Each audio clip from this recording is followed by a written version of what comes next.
for which it stands, one nation, under God, indivisible, with liberty and justice for all.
In the name of God, Amen. We, whose names are underwritten, the loyal subjects of our dread sovereign Lord King James, by the grace of God, of Great Britain, France, and Ireland, King, Defender of the Faith, etc., having undertaken for the glory of God and advancement of the Christian faith, and the honor of our King and country, a voyage to plant the first colony in the northern parts of Virginia, do by these presents, solemnly and mutually, in the presence of God and one another, covenant and combine ourselves together into a civil body politic, for our better ordering and preservation, and furtherance of the ends aforesaid, and by virtue hereof do enact, constitute, and frame such just and equal laws, ordinances, acts, constitutions, and officers, from time to time, as shall be thought most meet and convenient for the general good of the colony, unto which we promise all due submission and obedience. In witness whereof we have hereunto subscribed our names at Cape Cod, the 11th of November, in the reign of our sovereign Lord King James, of England, France, and Ireland, the 18th, and of Scotland the 54th, Anno Domini, 1620.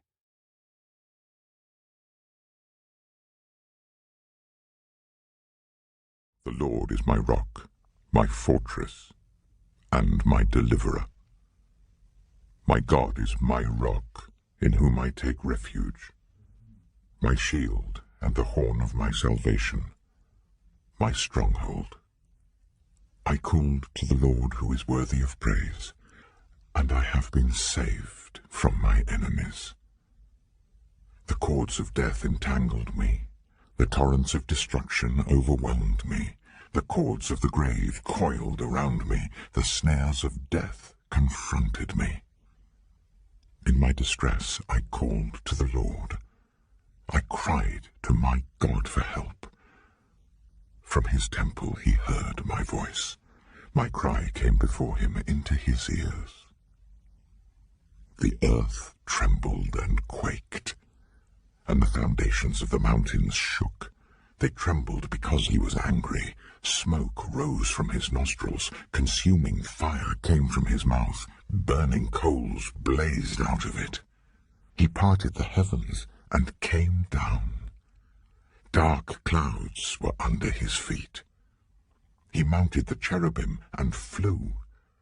He soared on the wings of the wind. He made darkness his covering, his canopy around him, the dark rain clouds of the sky. Out of the brightness of his presence, clouds advanced. with hailstones and bolts of lightning. The Lord thundered from heaven. The voice of the Most High resounded. He shot his arrows and scattered the enemy. With great bolts of lightning he routed them. The valleys of the sea were exposed, and the foundations of the earth laid bare at your rebuke, Lord, at the blast of breath from your nostrils.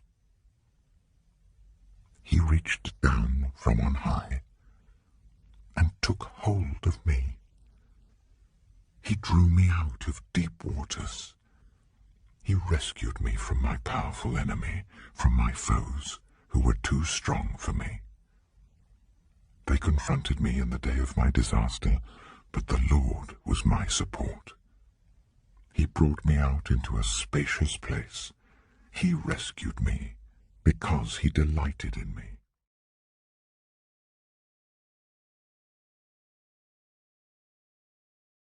In Congress, July 4, 1776, the unanimous declaration of the 13 United States of America. When in the course of human events it becomes necessary for one people to dissolve the political bands which have connected them with another, and to assume among the powers of the earth the separate and equal station to which the laws of nature and of nature's God entitle them, a decent respect to the opinions of mankind requires that they should declare the causes which impel them to the separation. We hold these truths to be self-evident, that all men are created equal, that they are endowed by their Creator with certain unalienable rights, that among these are life, liberty, and the pursuit of happiness. That to secure these rights, governments are instituted among men deriving their just powers from the consent of the governed. That whenever any form of government becomes destructive of these ends, it is the right of the people to alter or to abolish it, and to institute new government, laying its foundation on such principles and organizing its powers in such forms as to them shall seem most likely to affect their safety and happiness. Prudence indeed will dictate that governments long established should not be changed for light and transient causes, and accordingly all experience hath shown that mankind are more disposed to suffer while evils are sufferable than to right themselves by abolishing the forms to which they are accustomed. But when a long train of abuses and usurpations pursuing invariably the same object evinces a design to reduce them under absolute despotism, it is their right, it is their duty to throw off such government and to provide new guards for their future security.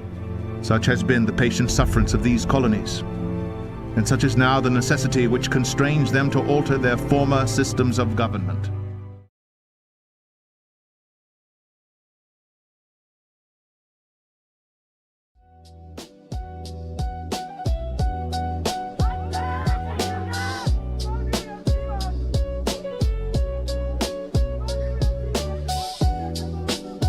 I'm not trying to impress you. I'm just trying to impress upon you. I'm like you.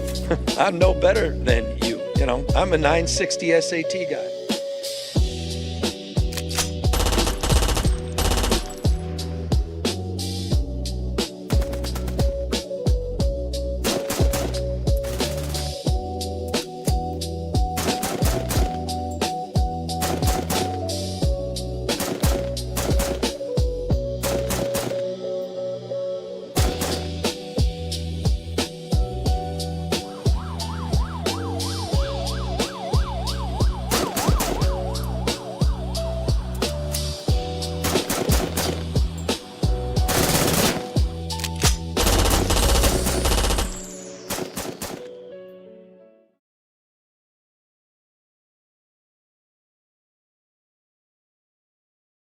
Be strong in the Lord and in his mighty power.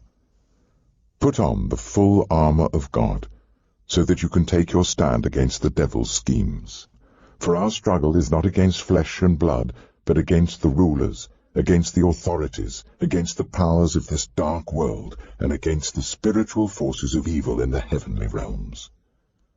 Therefore put on the full armor of God, so that when the day of evil comes you may be able to stand your ground, and after you have done everything, to stand. Stand firm then, with the belt of truth buckled around your waist, with the breastplate of righteousness in place, and with your feet fitted with the readiness that comes from the gospel of peace. In addition to all this, take up the shield of faith, with which you can extinguish all the flaming arrows of the evil one.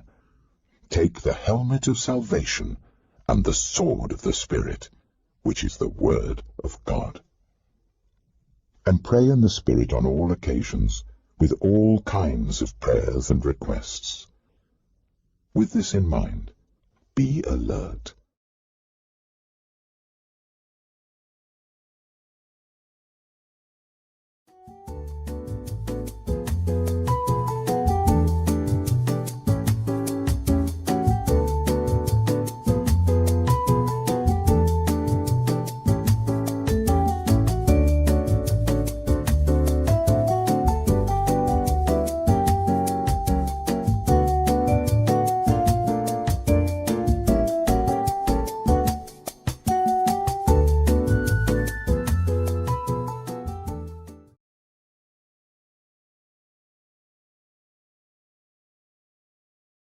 Samson went down to Timnah together with his father and mother. As they approached the vineyards of Timnah, suddenly a young lion came roaring towards him. The Spirit of the Lord came powerfully upon him, so that he tore the lion apart with his bare hands.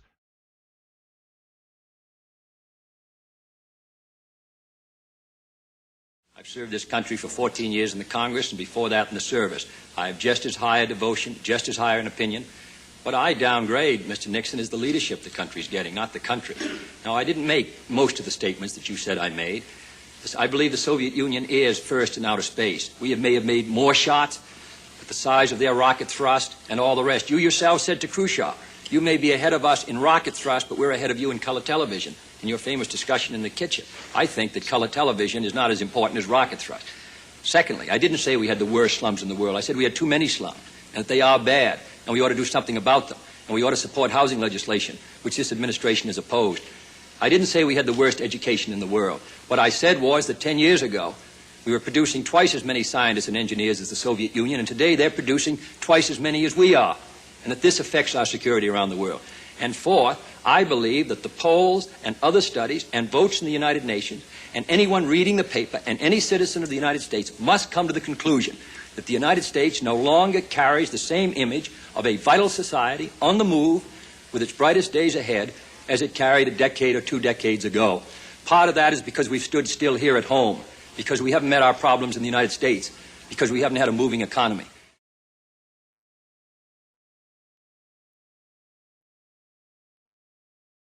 If we look to the answer as to why for so many years we achieved so much, prospered as no other people on earth, it was because here in this land we unleashed the energy and individual genius of man to a greater extent than has ever been done before.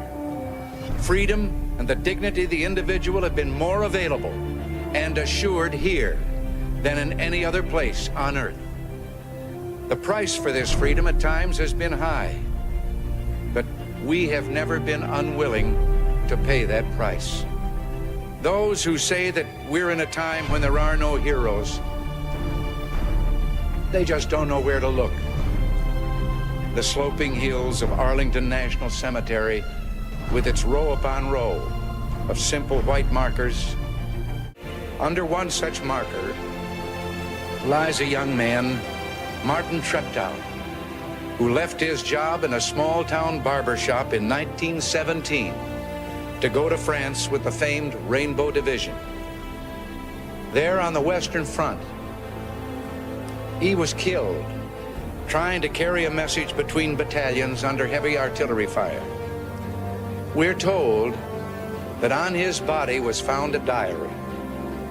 On the flyleaf, under the heading, My Pledge, he had written these words: America must win this war. Therefore I will work, I will save, I will sacrifice, I will endure. I will fight cheerfully and do my utmost as if the issue of the whole struggle depended on me alone. we must realize that no arsenal or no weapon in the arsenals of the world is so formidable as the will and moral courage of free men and women. It is a weapon our adversaries in today's world do not have. It is a weapon that we as Americans do have. Let that be understood by those who practice terrorism and prey upon their neighbors. As for the enemies of freedom, those who are potential adversaries, they will be reminded that peace is the highest aspiration of the American people. We will negotiate for it, sacrifice for it. We will not surrender for it now or ever. We are Americans.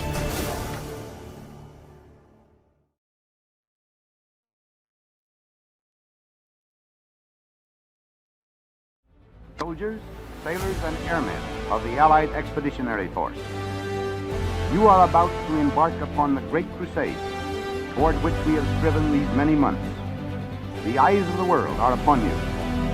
The hopes and prayers of liberty-loving people everywhere march with you. In company with our brave allies and brothers in arms on other fronts, you will bring about the destruction of the German war machine, the elimination of Nazi tyranny over the oppressed peoples of Europe, and security for ourselves in a free world. Your task will not be an easy one. Your enemy is well-trained, well-equipped, and battle-hardened. He will fight savagely. But this is the year 1944. Much has happened since the Nazi triumphs of 1940-41. The United Nations have inflicted upon the Germans great defeats in open battle, man to man. Our air offensive has seriously reduced their strength in the air and their capacity to wage war on the ground. Our home fronts have given us an overwhelming superiority in weapons and munitions of war, and placed at our disposal great reserves of trained fighting men. The tide has turned. The free men of the world are marching together to victory. I have full confidence in your courage, devotion to duty, and skill in battle. We will accept nothing less than full victory. Good luck, and let us all beseech the blessing of Almighty God upon this great and noble undertaking.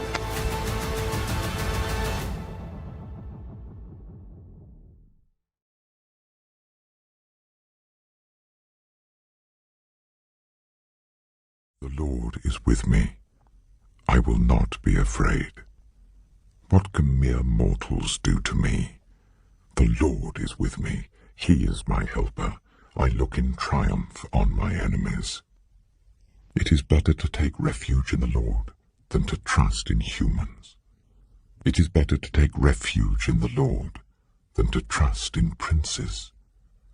All the nations surrounded me, but in the name of the Lord I cut them down. They surrounded me on every side, but in the name of the Lord I cut them down.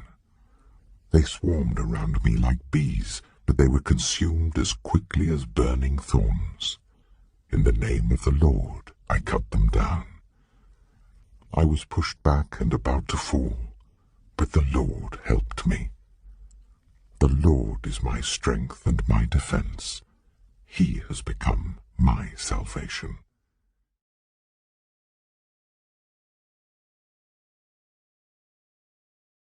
The poorest way to face life is to face it with a sneer.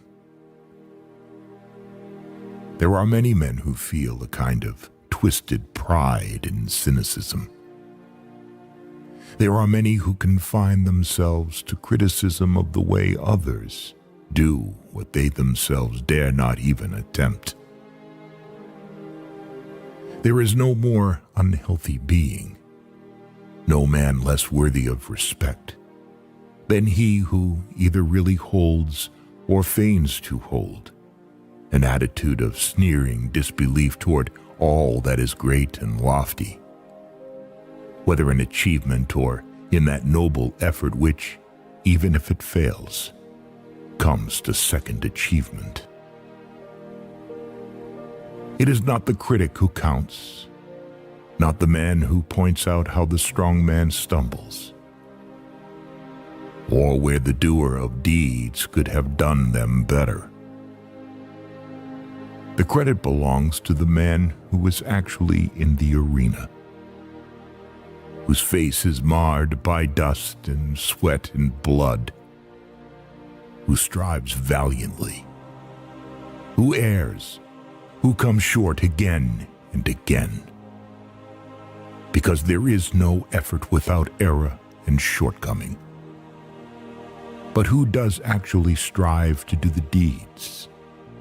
Who knows great enthusiasms, the great devotions, who spends himself in a worthy cause, who, at the best, knows in the end the triumph of high achievement, and who, at the worst, if he fails, at least fails while daring greatly, so that his place shall never be with those cold and timid souls who neither know victory nor defeat.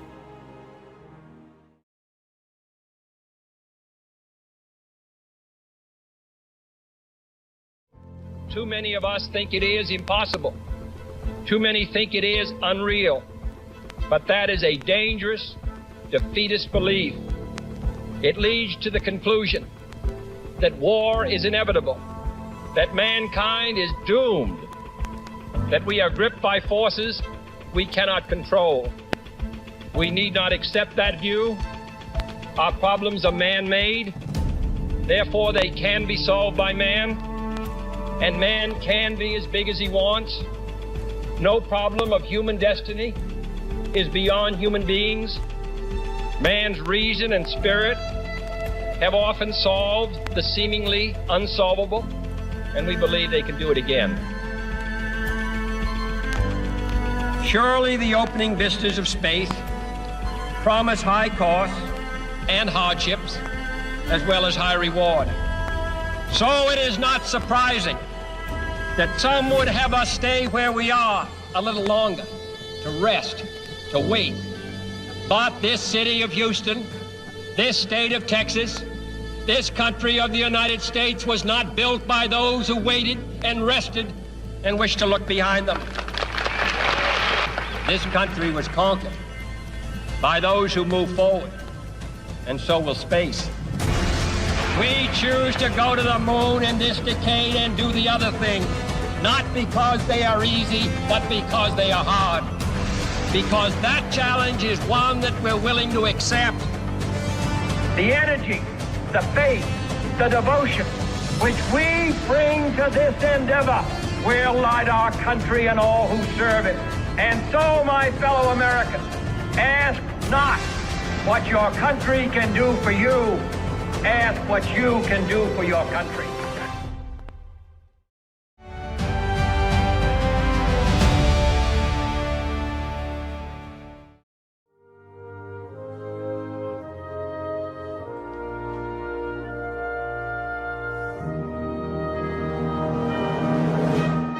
I pledge allegiance to the flag of the United States of America and to the republic for which it stands, one nation, under God, indivisible, with liberty and justice for all.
In the name of God, Amen.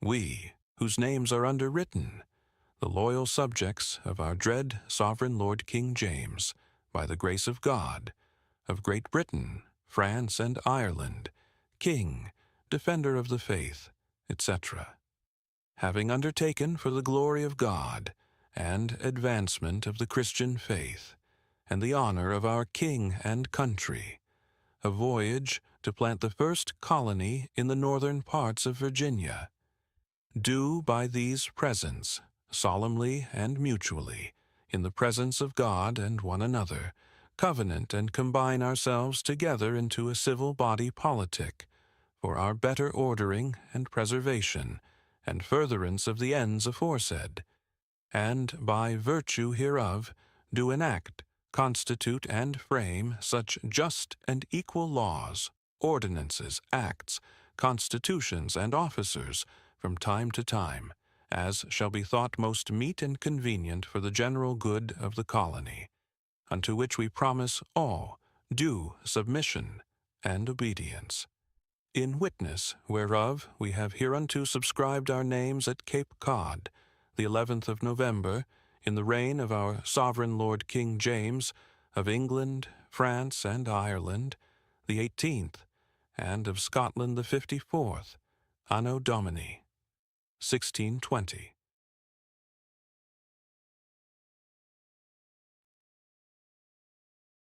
The Lord is my rock, my fortress, and my deliverer. My God is my rock, in whom I take refuge, my shield and the horn of my salvation, my stronghold. I called to the Lord who is worthy of praise, and I have been saved from my enemies. The cords of death entangled me, the torrents of destruction overwhelmed me, the cords of the grave coiled around me, the snares of death confronted me. In my distress I called to the Lord. I cried to my God for help. From his temple he heard my voice. My cry came before him into his ears.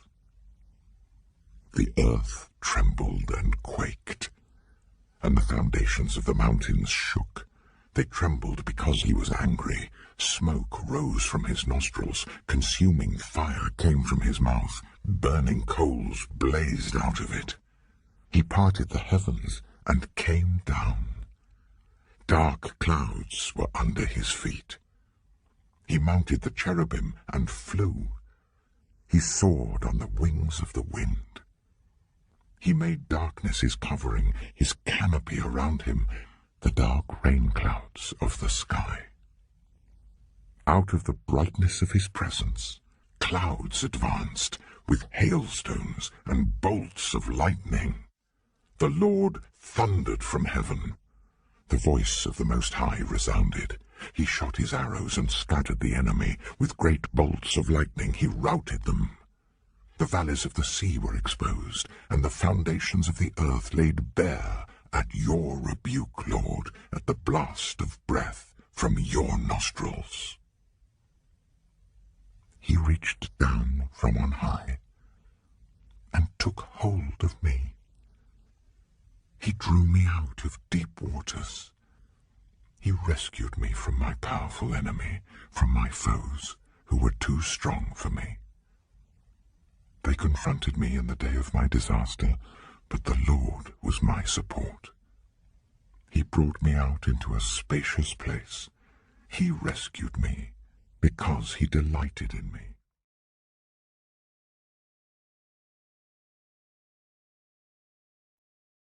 In Congress, July 4, 1776, the unanimous declaration of the 13 United States of America.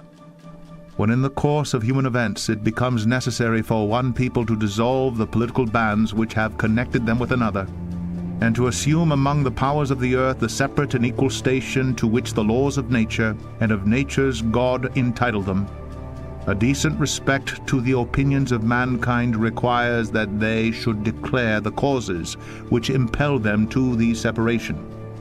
We hold these truths to be self-evident, that all men are created equal, that they are endowed by their Creator with certain unalienable rights, that among these are life, liberty, and the pursuit of happiness. That to secure these rights, governments are instituted among men deriving their just powers from the consent of the governed.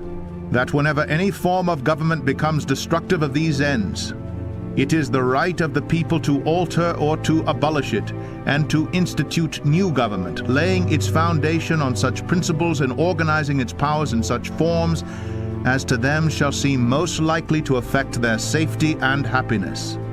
Prudence indeed will dictate that governments long established should not be changed for light and transient causes, and accordingly all experience hath shown that mankind are more disposed to suffer while evils are sufferable than to right themselves by abolishing the forms to which they are accustomed. But when a long train of abuses and usurpations pursuing invariably the same object evinces a design to reduce them under absolute despotism, it is their right, it is their duty to throw off such government and to provide new guards for their future security. Such has been the patient sufferance of these colonies, and such is now the necessity which constrains them to alter their former systems of government.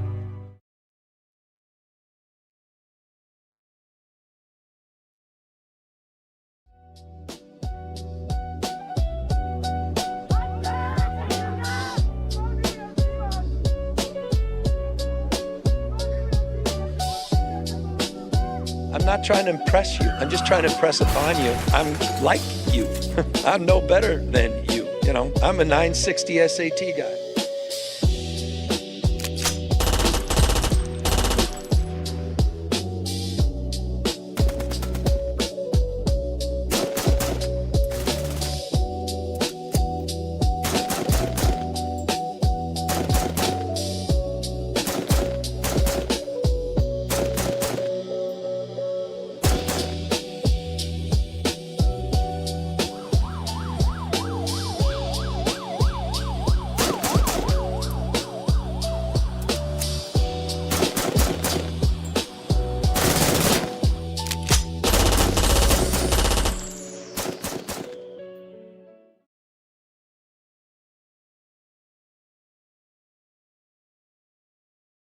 Be strong in the Lord and in his mighty power. Put on the full armor of God, so that you can take your stand against the devil's schemes. For our struggle is not against flesh and blood, but against the rulers, against the authorities, against the powers of this dark world, and against the spiritual forces of evil in the heavenly realms. Therefore put on the full armor of God, so that when the day of evil comes you may be able to stand your ground, and after you have done everything, to stand. Stand firm then, with the belt of truth buckled around your waist, with the breastplate of righteousness in place, and with your feet fitted with the readiness that comes from the gospel of peace. In addition to all this, take up the shield of faith, with which you can extinguish all the flaming arrows of the evil one. Take the helmet of salvation, and the sword of the Spirit, which is the word of God. And pray in the Spirit on all occasions, with all kinds of prayers and requests. With this in mind, be alert.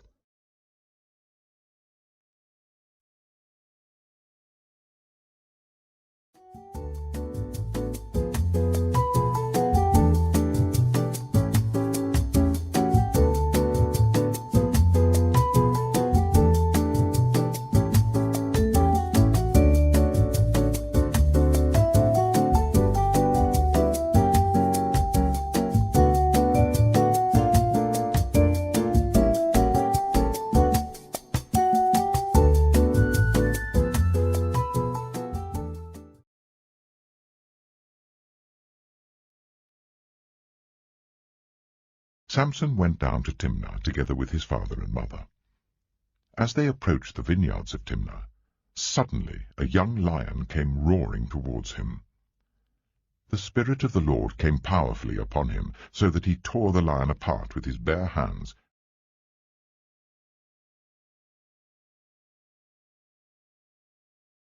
I've served this country for 14 years in the Congress and before that in the service. I have just as high a devotion, just as high an opinion. What I downgrade, Mr. Nixon, is the leadership the country's getting, not the country. Now, I didn't make most of the statements that you said I made. I believe the Soviet Union is first in outer space. We may have made more shots, but the size of their rocket thrust and all the rest. You yourself said to Khrushchev, you may be ahead of us in rocket thrust, but we're ahead of you in color television, in your famous discussion in the kitchen. I think that color television is not as important as rocket thrust. Secondly, I didn't say we had the worst slums in the world. I said we had too many slums, and that they are bad, and we ought to do something about them, and we ought to support housing legislation, which this administration has opposed.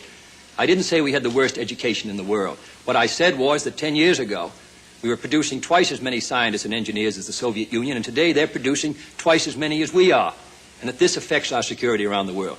And fourth, I believe that the polls and other studies and votes in the United Nations and anyone reading the paper and any citizen of the United States must come to the conclusion that the United States no longer carries the same image of a vital society on the move with its brightest days ahead as it carried a decade or 2 decades ago. Part of that is because we've stood still here at home, because we haven't met our problems in the United States, because we haven't had a moving economy.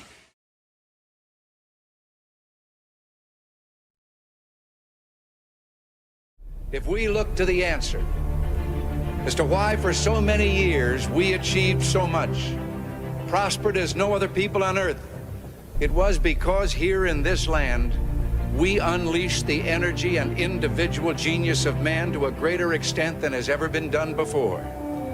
Freedom and the dignity of the individual have been more available and assured here than in any other place on earth. The price for this freedom at times has been high, but we have never been unwilling to pay that price. Those who say that we're in a time when there are no heroes, they just don't know where to look. The sloping hills of Arlington National Cemetery, with its row upon row of simple white markers. Under one such marker lies a young man, Martin Treptow, who left his job in a small-town barber shop in 1917 to go to France with the famed Rainbow Division. There on the Western Front, he was killed trying to carry a message between battalions under heavy artillery fire. We're told that on his body was found a diary.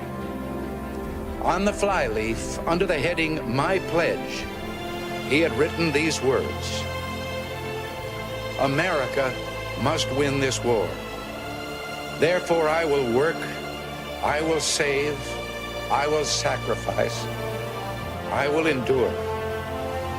I will fight cheerfully and do my utmost as if the issue of the whole struggle depended on me alone." We must realize that no arsenal or no weapon in the arsenals of the world is so formidable as the will and moral courage of free men and women. It is a weapon our adversaries in today's world do not have. It is a weapon that we as Americans do have. Let that be understood by those who practice terrorism and prey upon their neighbors. As for the enemies of freedom, those who are potential adversaries, they will be reminded that peace is the highest aspiration of the American people. We will negotiate for it, sacrifice for it. We will not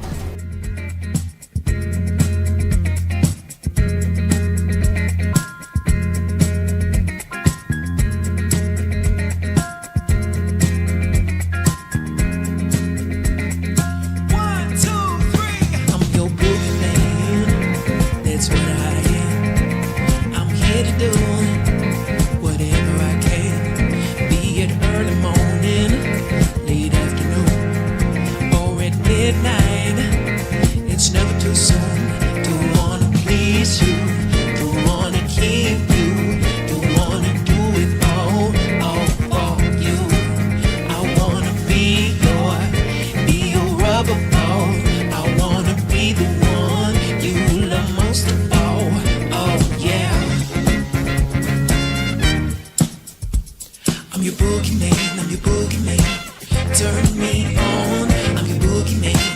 boogeyman. I do what you want.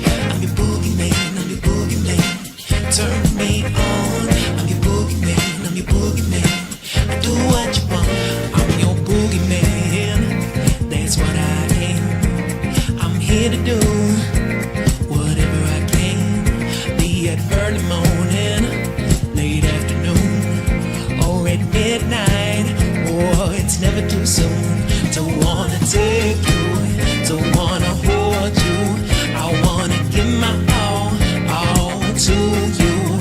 And I want you to completely understand, oh, where I'm at, oh, and where I am, oh, yeah. I'm your boogeyman, I'm your boogeyman. Turn me on. I'm your boogeyman, I'm your boogeyman. I do what you want. I'm your boogeyman, I'm your boogeyman. Turn me on. I'm your boogeyman, I'm your boogeyman. I do what you want. I'm your boogeyman. That's what I am. I'm here to do whatever I can. Be it early morning, late afternoon, or at midnight. Oh, it's never too soon. I wanna be with you. I wanna be with you. Yeah, we'll be together, you and me. I wanna see you, or I get near you. I wanna love you up from sundown to love. Oh yeah, oh yeah. Good evening, everyone. Welcome to American Advocates. This should be episode 197, coming to you guys live on August 24th, 2026. Technically August 25th now, but we're going to say August 24th for the purposes of being able to look back on this stream should I need to and know what date I was predominantly discussing the news for. I'm late, of course, tonight, and I had a hard time gathering my thoughts. That's why I had such a long pre-show run there, because I was just trying to organize all of my collective thoughts about the news that's going on lately today regarding Scott Bessent and his announcement of Operation Economic Outcast, I believe it's called. There's a lot to go over. There's a lot to understand. There's a lot of complexities in all of this. And I was trying to sit here and organize it, and then it got to a point where I said, you know what, fuck it. I'm just going to go live right now, kind of halfway wing this, halfway prep it, and see where we go from here. Because boy, oh boy, is there a lot going on. We are now in day 177 of this Iran war. 177 days in the Middle East. Can you believe it? I can't believe it. Actually, of course, I can believe it. Of course, I predicted from the start that this war would go on way longer than the 4 to 6 week time frame we were originally given. And here we are, 177 days in, still no end in sight. That 6 week mark is coming, 6 month mark. Not 6 weeks like we were told, 6 months.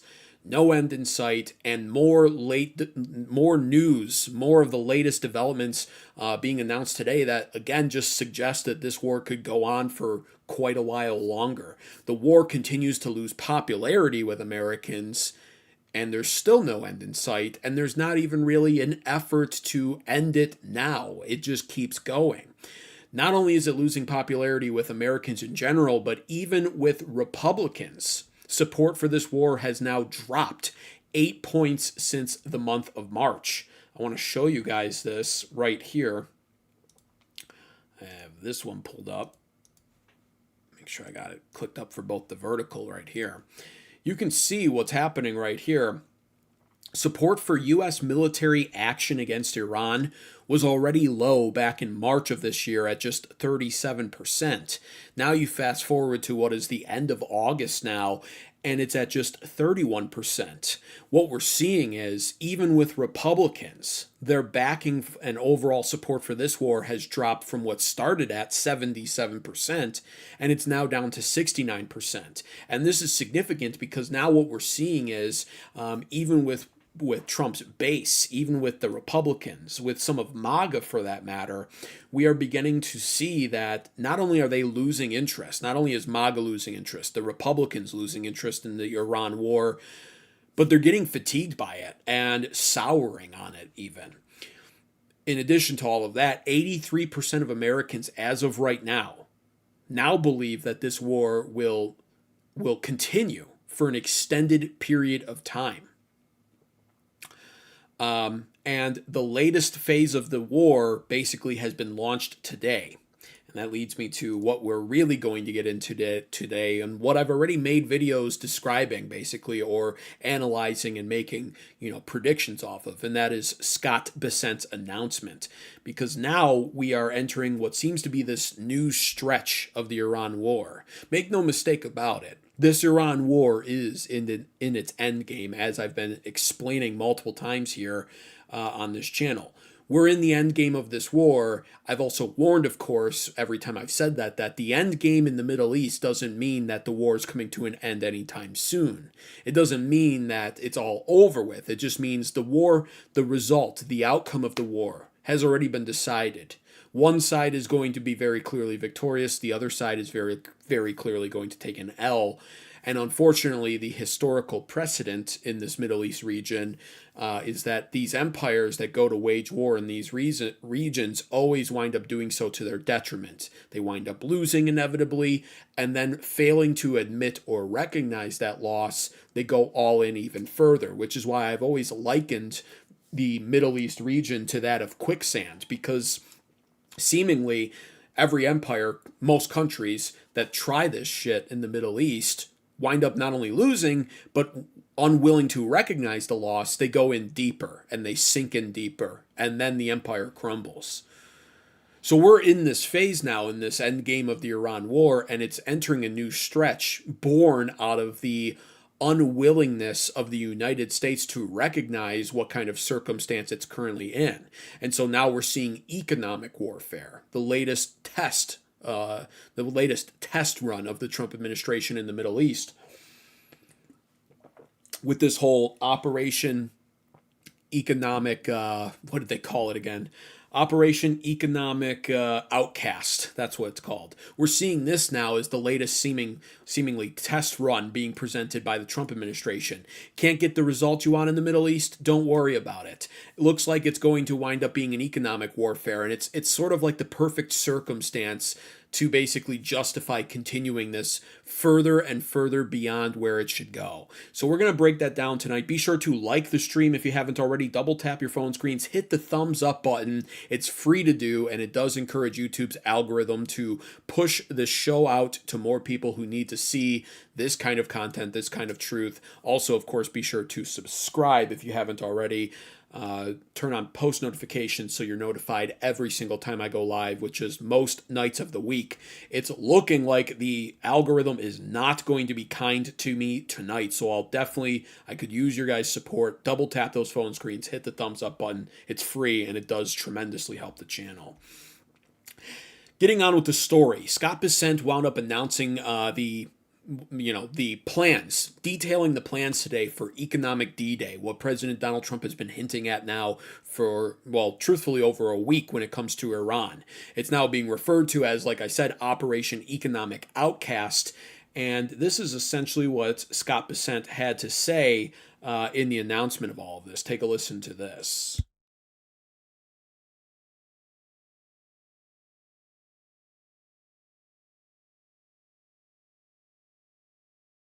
It is no longer acceptable to operate in the gray spaces of this conflict.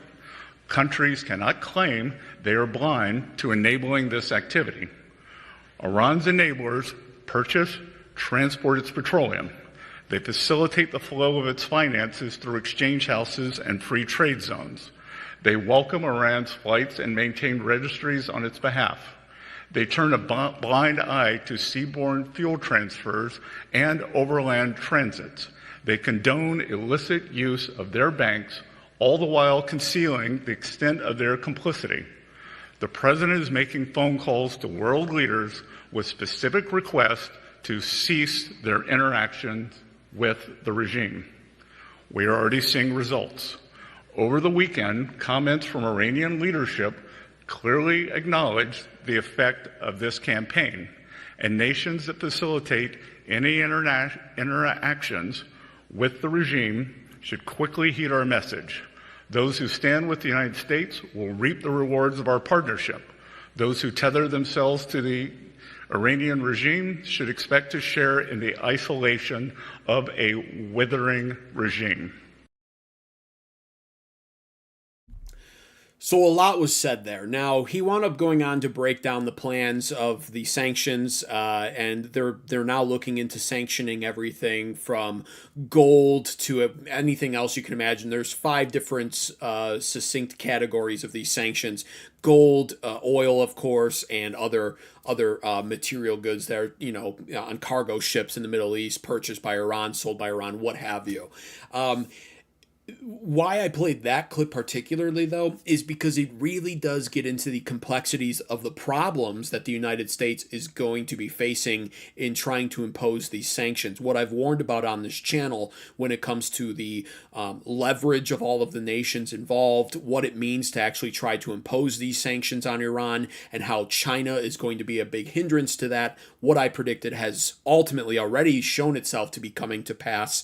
I was completely accurate in saying that China would be a massive problem in all of this and would not play along. And if you remember correctly, actually, I pointed that out as the biggest problem first and foremost to the United States attempting to go this new sanctioned, it's not even new, this sanctioned route with Iran once again.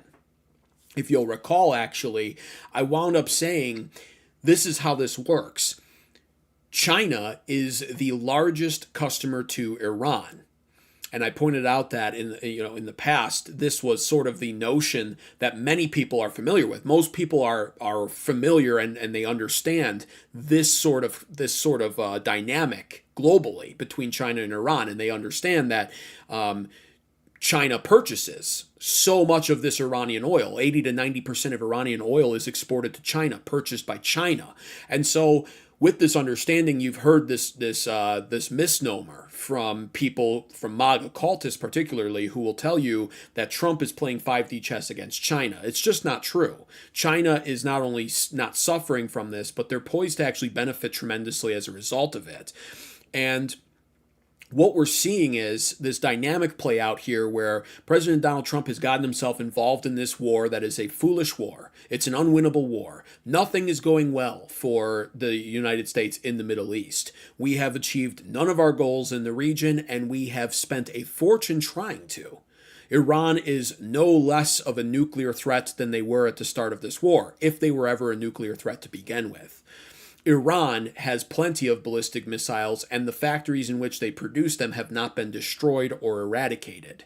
Iran closed down the Strait of Hormuz, which was not closed prior to this war, and became an added-on problem that apparently was somehow unforeseen by the Trump administration before starting the war, and now has become the actual sole focus in the Middle East. The war has transformed from a war of destroy Iran's nuclear capabilities and regime change the fuck out of them, to now we must reopen the Strait of Hormuz that Iran closed because we bombed them and started a war with them, and before that the strait was opened. It is absolute madness.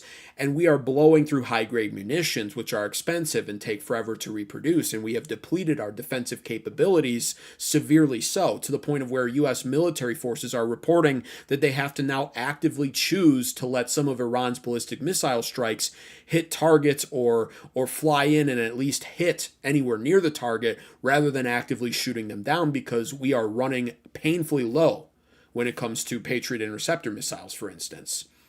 The problem in all of this, and why I bring this up again, we are dependent on rare earths and rare earth minerals, rare earth magnets, to be able to create and produce, and then subsequently or therefore restock much of what we have burned through when it comes to high-grade munitions and defensive capabilities. And the problem with that is, though America is a land filled with rare earth minerals, it's not like we're short on those, we do not have the processing capabilities to actually utilize them.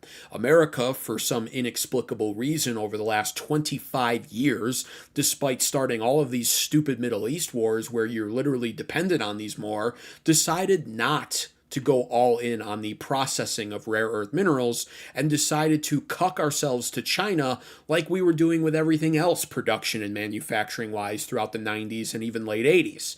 That includes rare earth minerals, and now we find ourselves in 2026, and the world finds themselves in 2026 in a position where China is responsible for 94% of the world's rare earth mineral processing.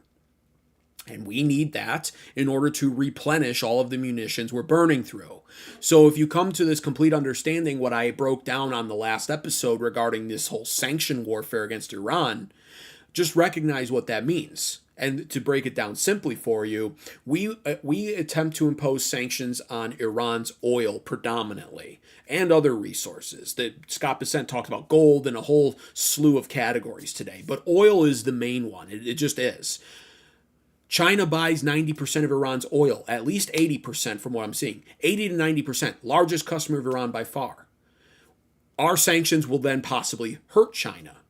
And as I explained in prior episodes, China strategically timed them pulling themselves off the global oil markets intentionally at the start of this war. China has been incredibly brilliant over the last several decades, several years, going in and basically accumulating all of this much cheaper than market price oil and stockpiling it and putting it into what is the world's largest private oil reserves. And the reason why they've been doing this is for a situation like this.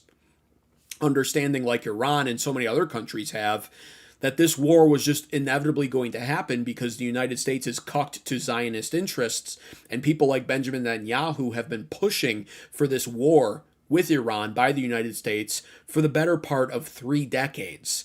The writing has been on the wall for a lot of countries in the region, and since China is essentially almost dependent on Iran for oil, they understood that a future war between the United States and Iran would lead to this. Somehow Trump's own administrative officials didn't seem to grasp that the Strait of Hormuz would be closed and that the global oil markets would be affected, but China and all the other countries in the region certainly did. So China has been beefing up and preparing for this with the world's largest private oil reserves that they have access to. It's theirs.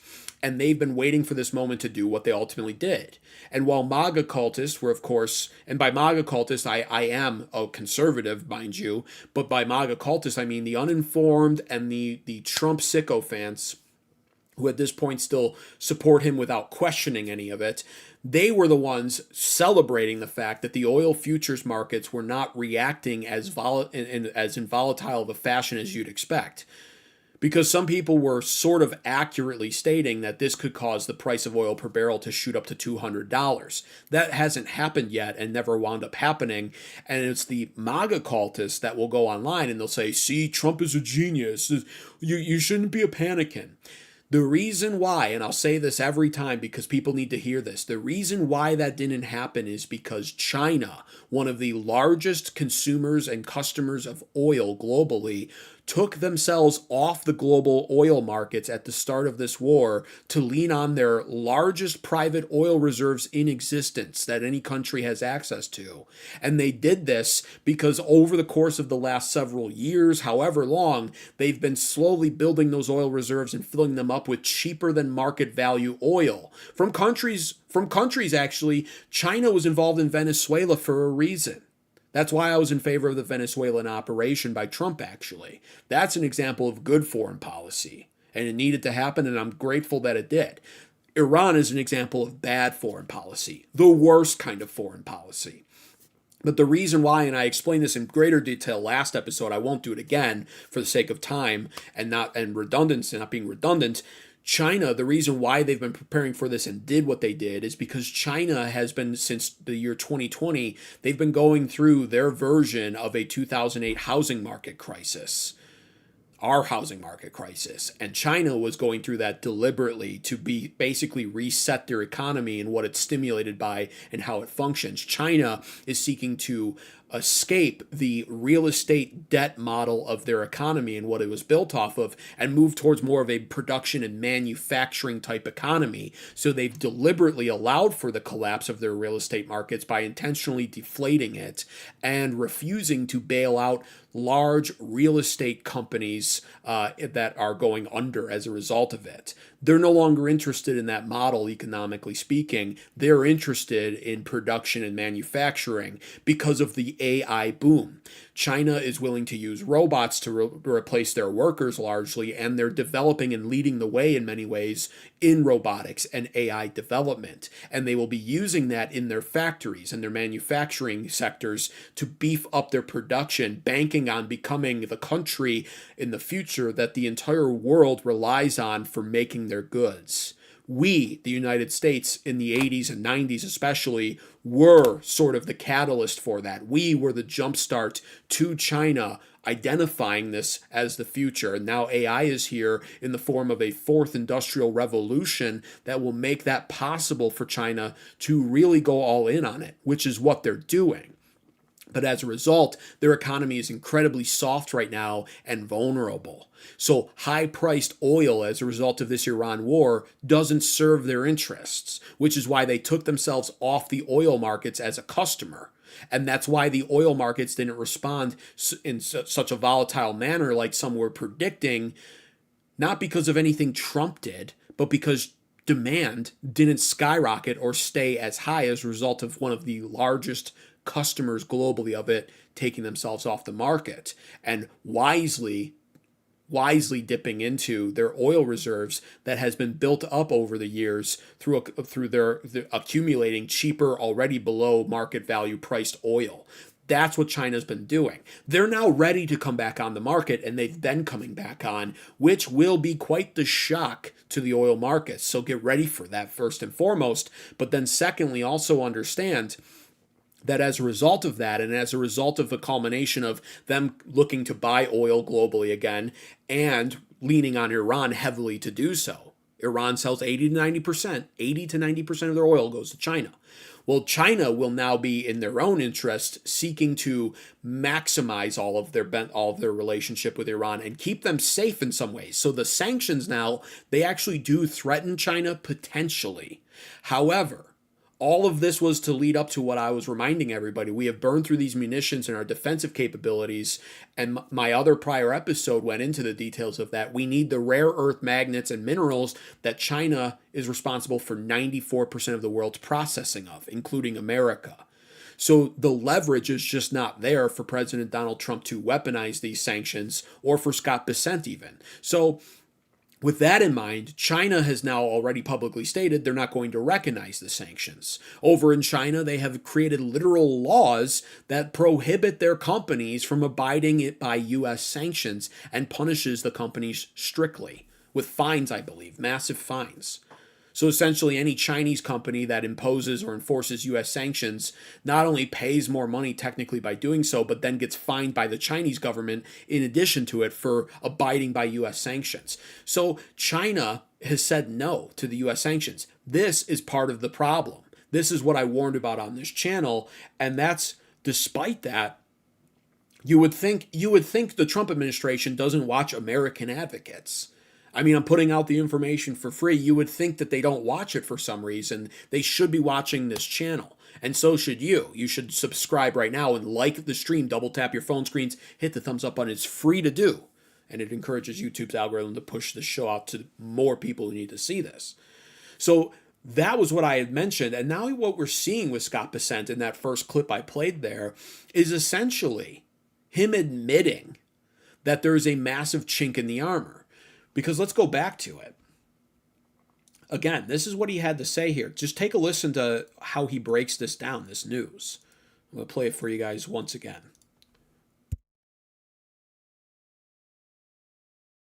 Leakage approach, there will be no minimal breathing space for the regime to rebuild its capacity to inflict terror against America and the world.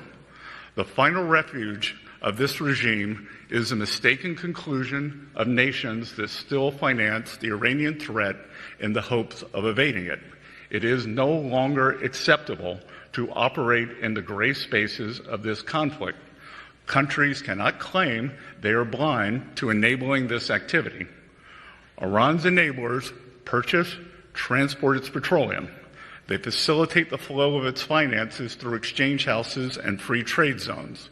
They welcome Iran's flights and maintain registries on its behalf. They turn a blind eye to seaborne fuel transfers and overland transits. They condone illicit use of their banks, all the while concealing the extent of their complicity. The president is making phone calls to world leaders with specific requests to cease their interactions with the regime. Okay, so now if you're understanding after my breakdown of all of this what that is Scott Bessent openly acknowledging all of the loopholes essentially to the United States sanctions, which to me actually defies all logic to do in some ways. This is supposed to be economic D-Day, according to the Trump administration. This is supposed to be the shiver me timbers moment for Iran, where they're quaking in their boots about economic D-Day. Operation Economic Outcast, they're calling it. This is supposed to be the line in the sand, the moment that we crush Iran's economy. And Scott Bessent clearly he laid out a plan before this and goes on to do so more. I'm going to play a second clip in a second. But right here in the middle of it is what I wanted to highlight, because it is an acknowledgement by our own Treasury Secretary that they have a black market now literally set up for U.S. sanctions. And if that's the case, then just understand that the sanctions are not going to be punching with the full weight intended behind them. Now, Scott Bessent would also go on to say this right here.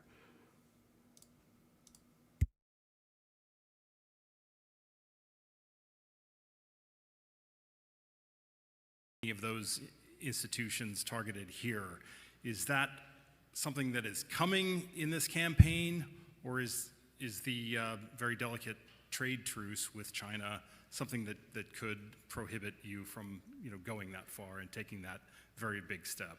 We want to make clear here today that no one is above the reach of U.S. sanctions. That if they facilitate transactions and are part of the ecosystem that turns Iranian oil into money, into repression, they will be targeted.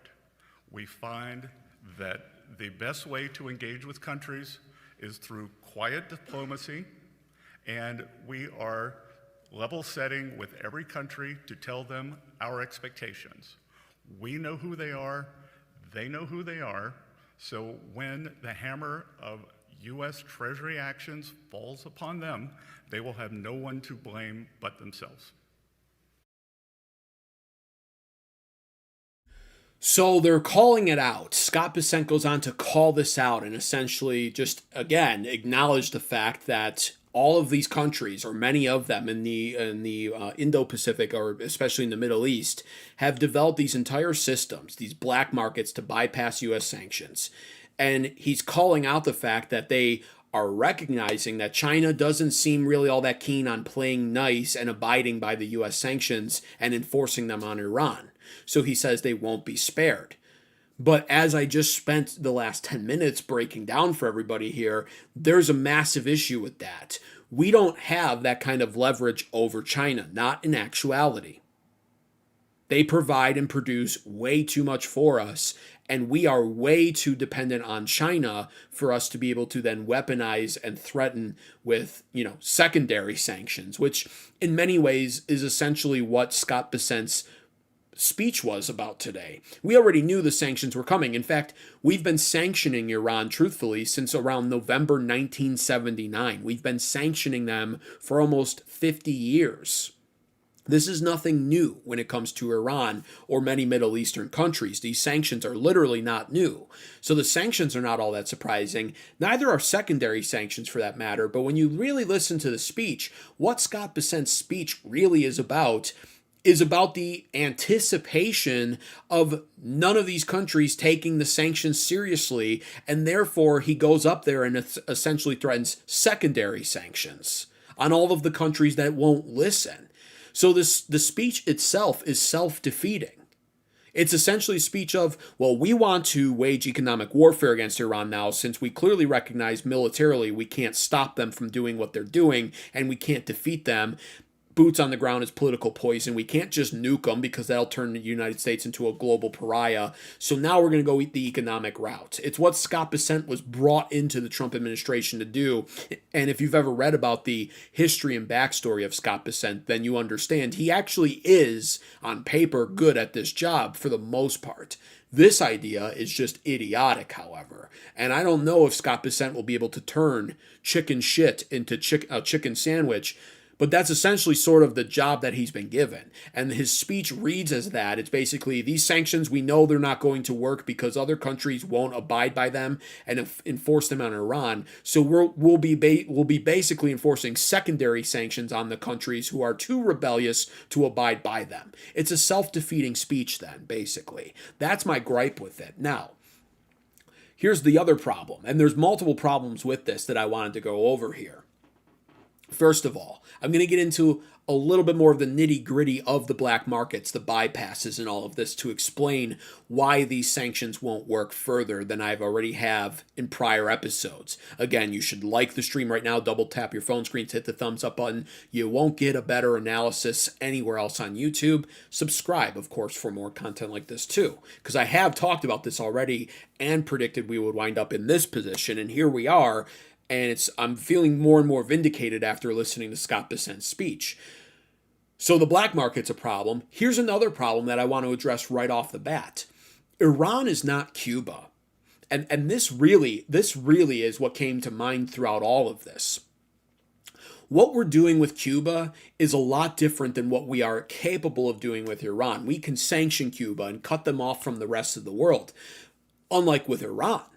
Iran isn't just some tiny little island that we can surround with a navy, literally, to prevent any trade or anything happening and then sanction them into oblivion while we sit there meticulously and watch their economy crumble and erode, which would lead to revolts in the streets and regime change and new leadership that's soft and malleable, that's willing to finally cooperate.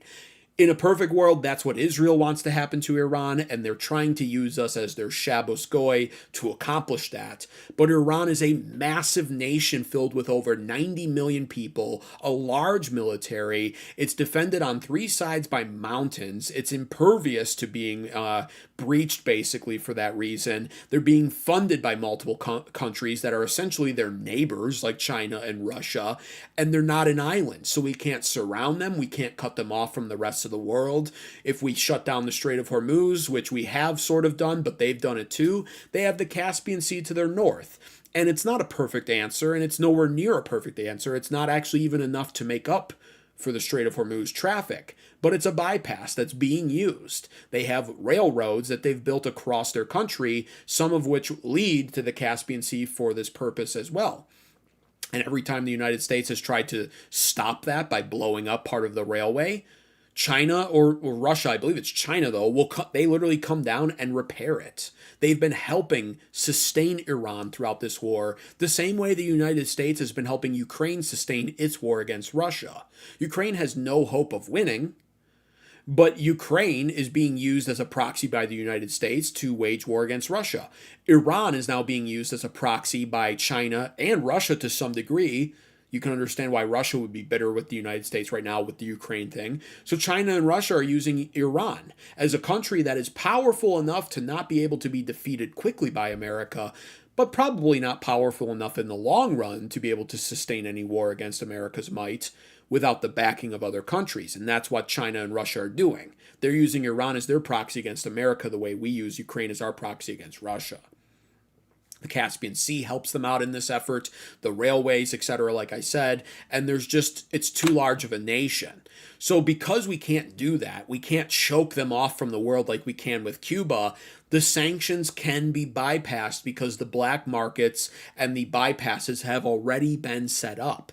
And like I said, we've been sanctioning Iran since November of 1979 to varying degrees, and Iran has never broke as a result of these sanctions. Their resolve remains intact.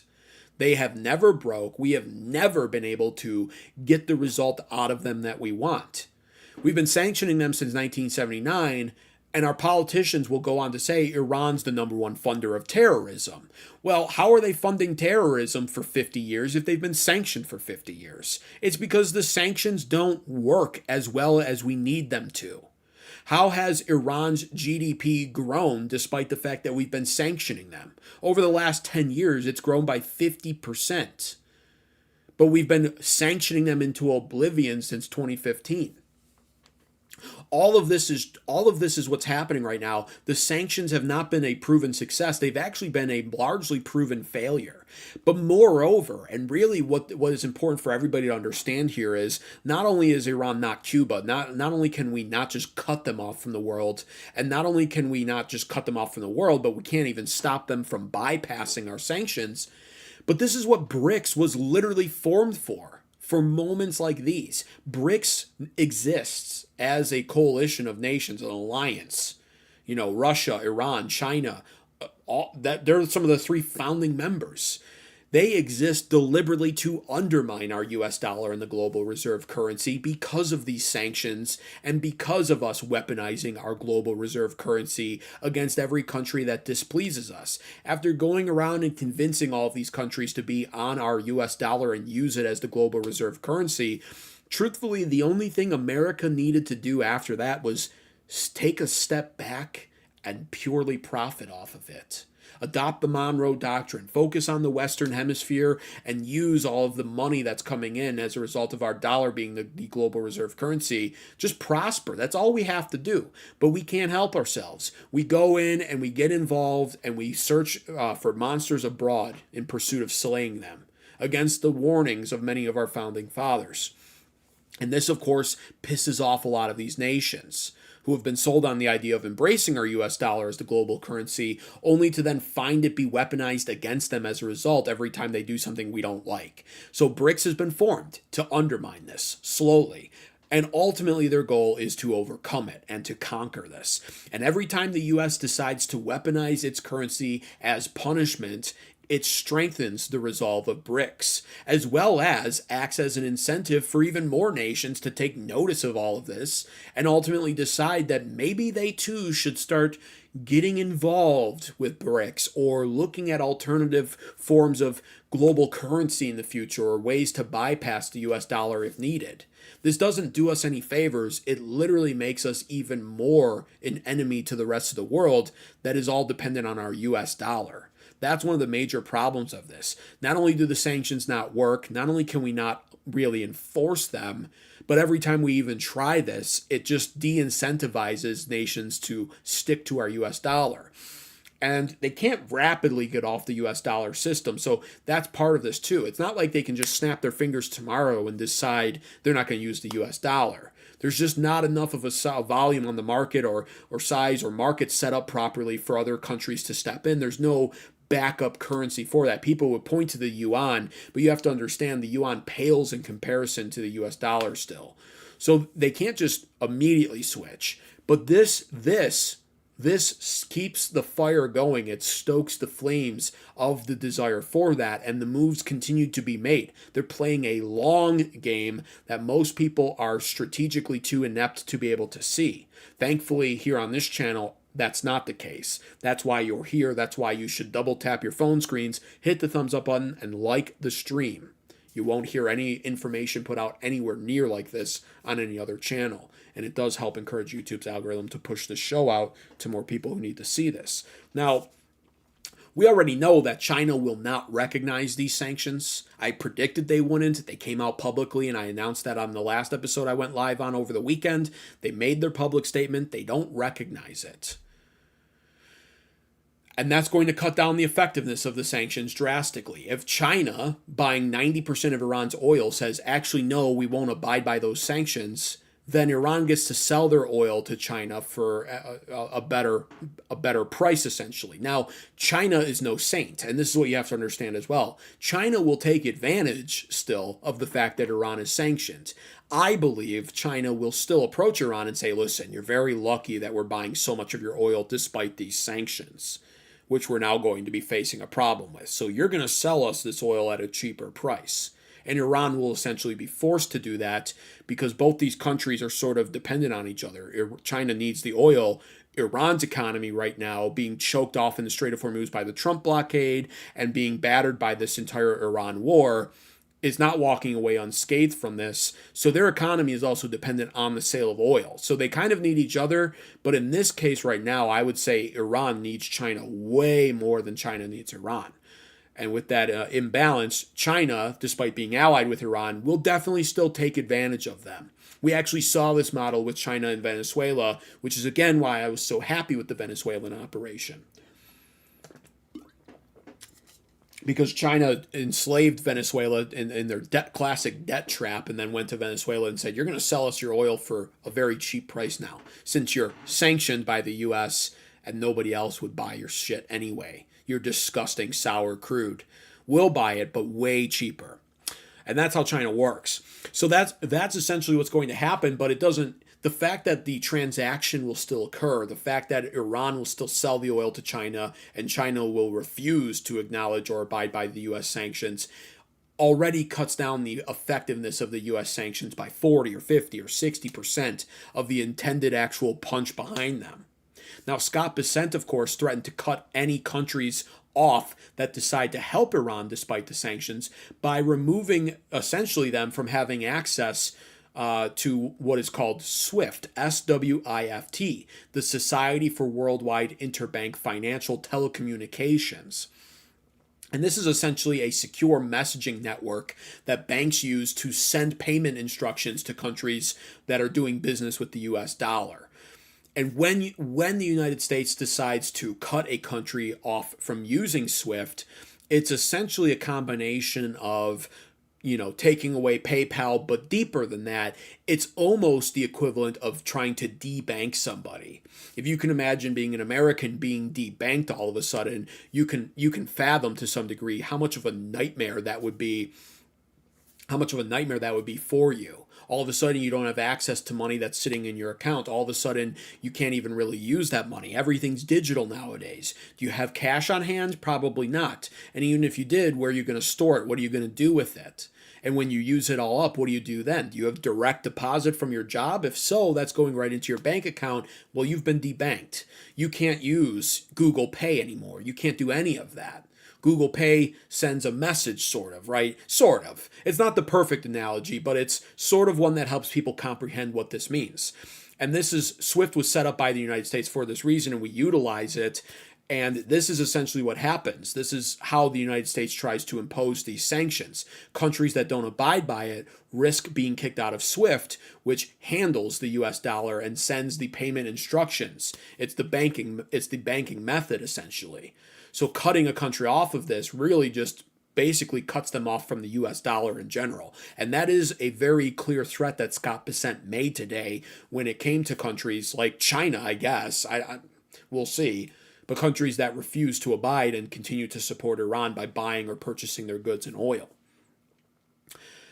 Here's the problem. The black markets, the bypass, and what Scott Bessent, like I said, it openly acknowledges in his speech that basically reads as a self-defeating speech, if you really know what to look for and understand. Because we kick these countries off from being able to use SWIFT, and that's where some of the black markets come in. That's where Hawala, it's called, comes in.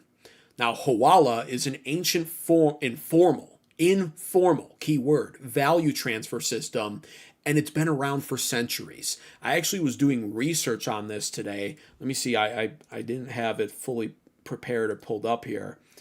But you can actually Google this for yourself. You should read about it. Everybody should study up on this stuff. Let me zoom into, I know the vertical stream probably can't see it as good. Yeah, I'll leave it right about there. Hawala, from Wikipedia, it says, for illegal use of Hawala from the community in the Persian Gulf states. Hawala. Here you go. It's a popular and informal value transfer system based on the performance and honor of a huge network of money brokers known as hawaldars. They operate outside of parallel to traditional banking, financial channels, and remittance systems. The system requires a minimum of 2 hawaldars that take care of the transaction without the movement of cash or telegraphic transfer. While hawaldars are spread throughout the world, they are primarily located in West Asia, North Africa, the Horn of Africa, and the Indian subcontinent. Hawala usually follows Islamic traditions, but its use is not limited to Muslims. Now, the hawala system actually originated in India, which is why it's predominantly in that country of India, but its uses are all across the Muslim nations. And essentially, if you're not fully understanding what hawala does, first of all, it's a system that's been around since the 1300s. According to the research I did, 1300s, ancient system. And it's so old that it's actually still built on the trust and honor system. Handshakes, reputations, essentially. It relies on personal relationships, which is why it's two hawaldars in Wikipedia.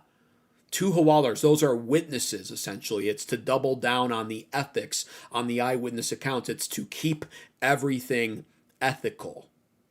And so it relies on personal relationships and, more importantly, actual personal good reputation.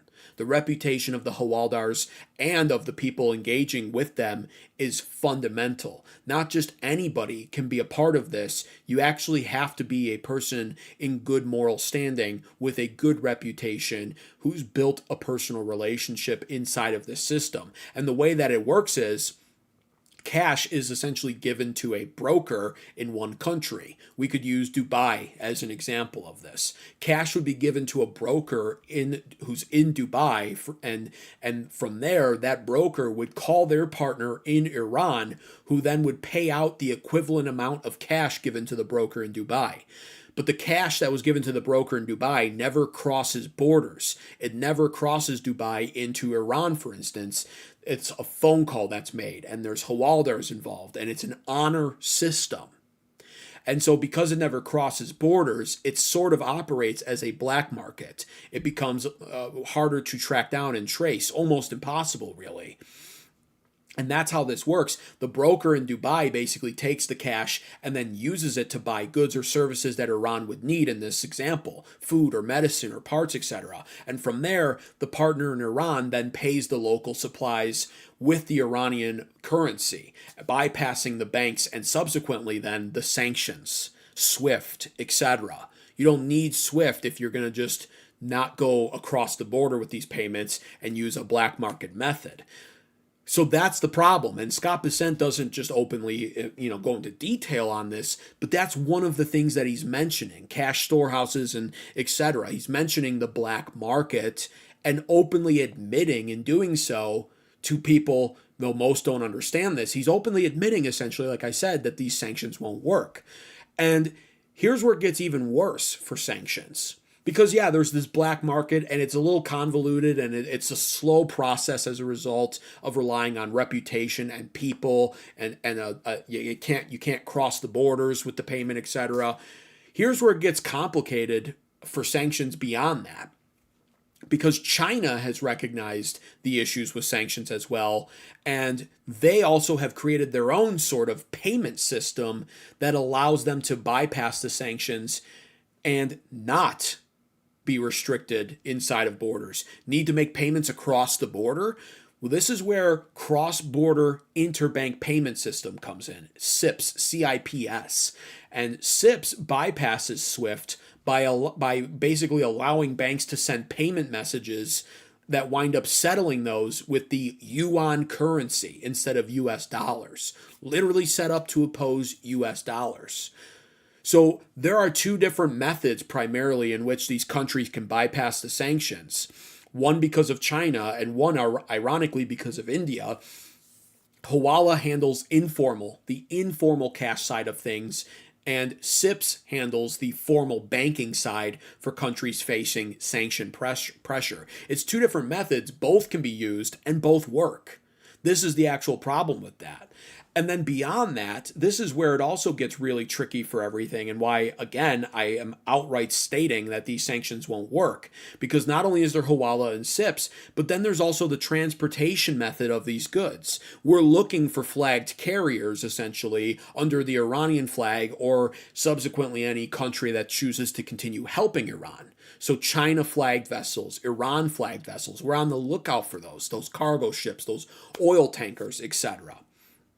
This is where it gets even trickier for America to enforce the sanctions. And again, why Scott Bessent was essentially admitting defeat, even in the speech where he's announcing economic D-Day with the use of sanctions.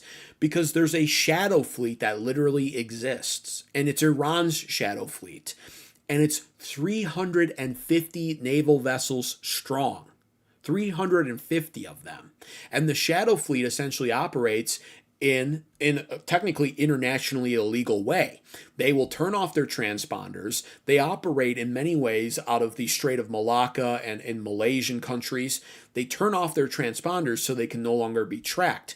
And while their transponders are turned off, they reflag the vessel to disguise it. Now all of a sudden it looks like a Malaysian vessel. It's representing the Malaysian flag instead of the Iranian flag. And so the United States is not privy to this, or we can't prove it, or we're not focused on it. So we can't impose the sanction on the goods.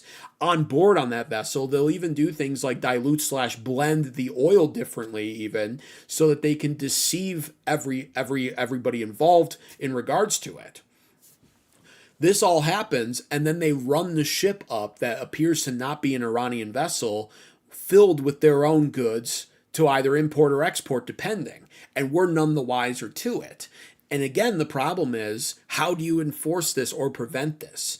When they're using black markets to make payments, when China has created its own opposition to SWIFT called SIPs that allows them to run through banks and use the yuan currency. And when all these other countries are perfectly, what's the word I'm looking for here? Content to be complicit in all of this, knowing that this is so hard to buckle down on, then these sanctions just outright aren't going to work. And this is what I've been explaining and basically talking about. The sanctions aren't going to work for a whole host of reasons. Now, take a look at this tweet right here as well. This was put out, and you know, I'm not saying that this is, you know, perfectly accurate information, but the Hormuz letter on Twitter is a good follow. And this was put out just a couple of hours ago. And it says, Iran says that all of its trading partners have privately told Iran that they will ignore Trump and Bessent's Operation Economic Outcast. Per Iran's Ghalibaf, that's Mohammad Ghalibaf, one of the prime ministers, I believe he's not the prime minister, he's one of the speakers of parliament, I believe, for Iran, as well as a senior Iranian source in Tehran familiar with the matter. Iran's trading partners, both in the media and through messages sent to us, have made it clear that they don't take these statements into account anywhere, Ghalibaf said. Americans know that no one buys their bombast. The United States is not in an economic position to further restrict its relations with other countries. And again, you know, which country is really being referenced there? That would be China. That would be China. We are sadly just entirely too dependent on China.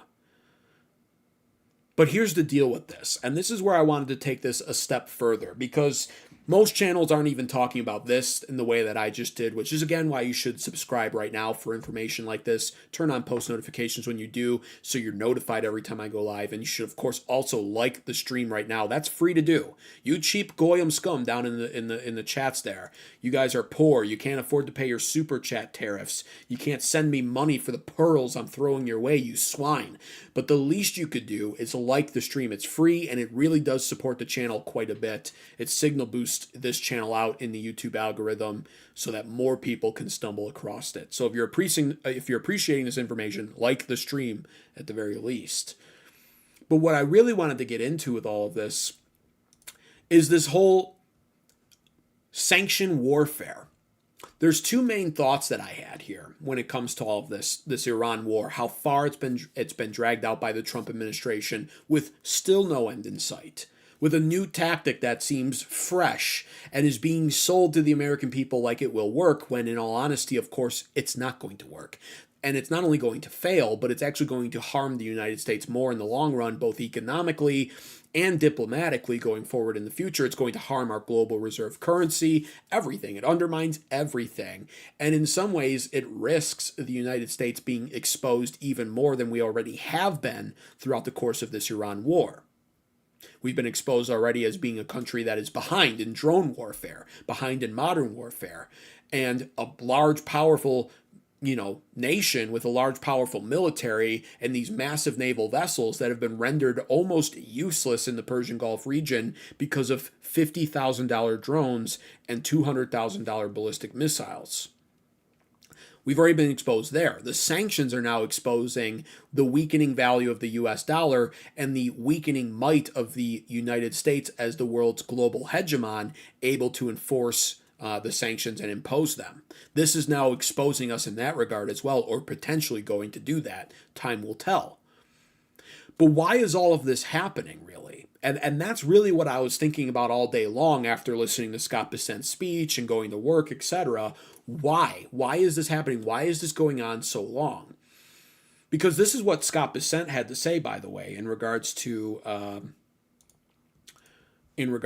of this when it comes to these countries that are going to refuse to abide by them. Take a listen to this, actually, before I expand on this further.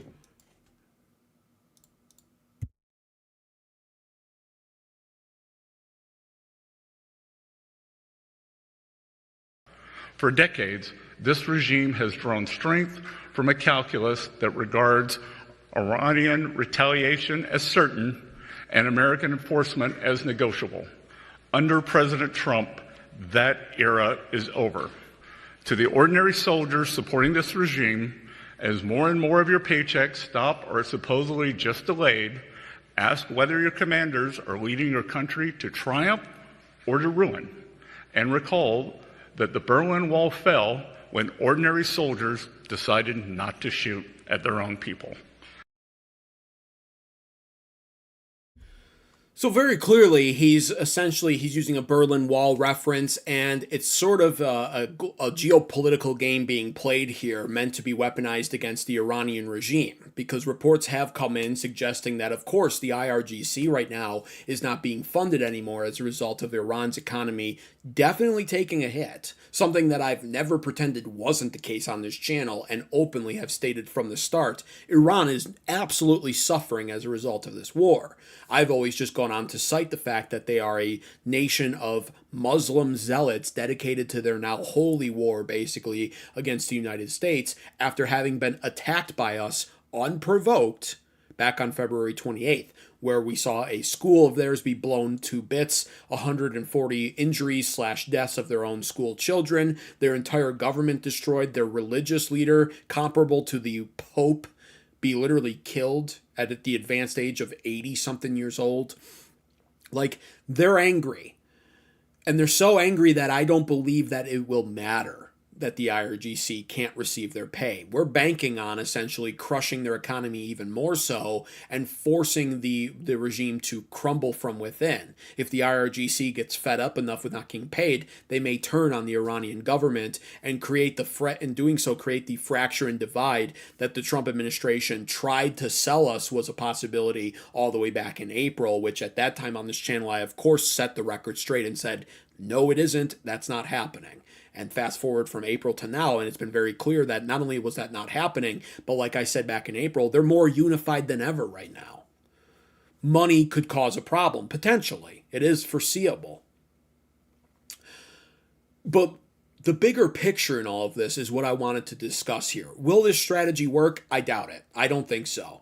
I think Iran will get infinitely more hurt as a result of this in the next several different weeks, but Iran has made threats of their own as well, and they are fully prepared to enact those threats to make sure we feel economic pain too. If these sanctions last for another 2 or 3 weeks, we will be approaching the deadline that Iran set out for President Donald Trump just about 5 weeks ago or 4 weeks ago, where they made their public statement about how if Trump doesn't end this war, pull our soldiers out of the region, acknowledge their sovereignty over the Strait of Hormuz, then they have vowed also, and they've also referenced that if the sanctions get applied especially, they will start targeting U.S. American interests in the Middle East, soft targets, infrastructure, economic interests. They stated they've been deliberately only targeting military targets as a result, and now they have the economic targets lined up, the soft infrastructure targets. This will hurt both the United States and our allies whose countries are housing these targets. So their deadline is coming up too, and this is going to be one of the ways that they counter this. Iran has demonstrated that their policy essentially is one of a scorched earth policy. We hurt them, they do their best to make sure they hurt us back equally, if not more so. So we need to be on the lookout for that. And in fact, in truth, I think I had this pulled up right here. Yeah, in truth, we've already sort of gotten word of this today. I'm going to show this real fast. I was going to save this for the end, but another oil tanker has been disabled, struck by Iran, by the IRGC presumably, right off the coast of Oman. There's a strike straight to the oil tanker's engine room. UK MTO logged the attack and placed it at just about 9 nautical miles northeast of the tip of Oman there. So the crew are all reported safe, but it's being investigated currently, and it's very clear that Iran did this again today, and they've been doing this. So they're going to retaliate first and foremost, and they're going to do so in a way that continues to harm the United States and all of our allies. But the bigger picture, why this war is going on, I have two main thoughts on this. First and foremost, President Donald Trump, I'm trying to decide which avenue I want to go down first here. I think I'm going to go down this one first. I hypothesized several weeks ago on this channel that I had a feeling the tactics on display by President Donald Trump were tactics that demonstrated to me a president who had no desire for real peace. And I stated for the record, not to be somebody that criticizes our leader and then glazes Iran. I stated for the record at that time that Iran doesn't want peace either. There is really no side of this war that actually wants peace. And now Trump is desperate for peace, not because he really wants it, but in some ways he's desperate for it because of the effects that will be felt now on our U.S. economy that are jeopardizing his legacy as president. But before then, he didn't really want it. And this was what my analysis was when the talks of the Memorandum of Understanding were coming about, when the documents of the MOU were being formed. Something else I predicted would happen, by the way, right here on this channel. Again, why you should subscribe and like the show. I literally said this would all result with JCPOA 2.0. I was right. And then the MOU was signed. And then Trump broke it multiple times, and it's disintegrated and been cast aside. But I said at that time, these retaliatory strikes by the U.S. while he's signing peace documents and talking about ceasefires, this is not indicative of a president that wants peace with Iran, but rather a president that is feigning to want peace in order to prolong this war. And for what reason would that have been? Well, I mentioned at the time what became reality. Our munitions were running low. We were seeking to restock them the best that we could. And the ceasefires were really just momentary pauses rather than ceasefires earnestly being used to pursue peace. They were basically the ability for us to catch our breath, to try to restock the best we could before round 2 and round 3 and round 4. Ceasefires became these little minute and a half rest periods like a boxing ring. Beat the fuck out of each other for 3 minutes, take a 60-second, 90-second rest in the corner on your stool. That's what the ceasefires were becoming. That is not indicative of anybody wanting peace there. Moreover, the broader stroke picture I was trying to paint in my analysis back then too was that President Donald Trump, though he doesn't seem to care all that much about the polls or even about the midterms that much, will still be affected by them. And now more than ever, he's going public and he's doing these campaigns talking about if the midterms go blue, he'll be impeached. Now we're seeing he does care.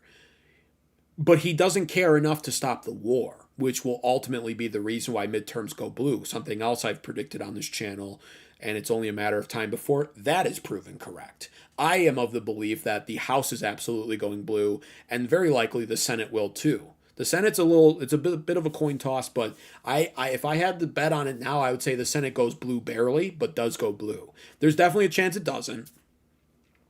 But if that happens, yeah, he gets impeached. Trump is concerned. And so as a result, what we are seeing is this constant gaslighting for the sake of the markets, for the oil markets, for everything else, the stock market, so that panic is not induced. You find out our markets are fake enough to basically respond. The fear index is a real thing, right? The fear index exists for a reason.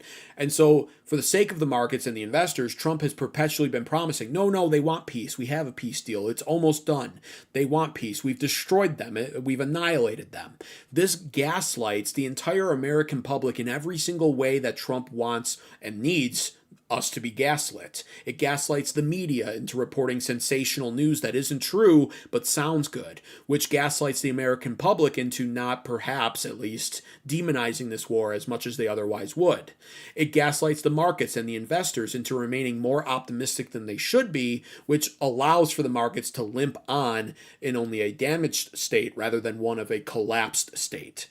And all of this is being done, in my opinion, to sort of limp across the midterm elections finish line. Trump needs the midterm elections out of the way. Even if he doesn't care about them as much as he should, and certainly doesn't care enough about them to end the war now, rather than risk losing them over the war, he still, in his mind, no doubt recognizes and has been receiving absolutely at this point phone calls from all kinds of GOP House of Representatives members and senators basically asking him to do something about the war because they'll know. They're the ones that will be replaced after all if this Iran war is as unpopular with the American people as the polls say it is. So they're calling Trump, they're hounding him. We're going to get killed in the midterms because of this Iran war. You got to do something. Well, that's what makes the midterms a problem for Trump. And as a result of him not wanting to face impeachment trials, possibly from the Democrats after the midterms, etc., Trump is looking for any way to sort of keep the Iran war in limbo. We're not really bombing them anymore. There are no troops on the ground. There's not gunshots taking place. Rockets are still being launched by Iran at oil tankers, but they're not our ships.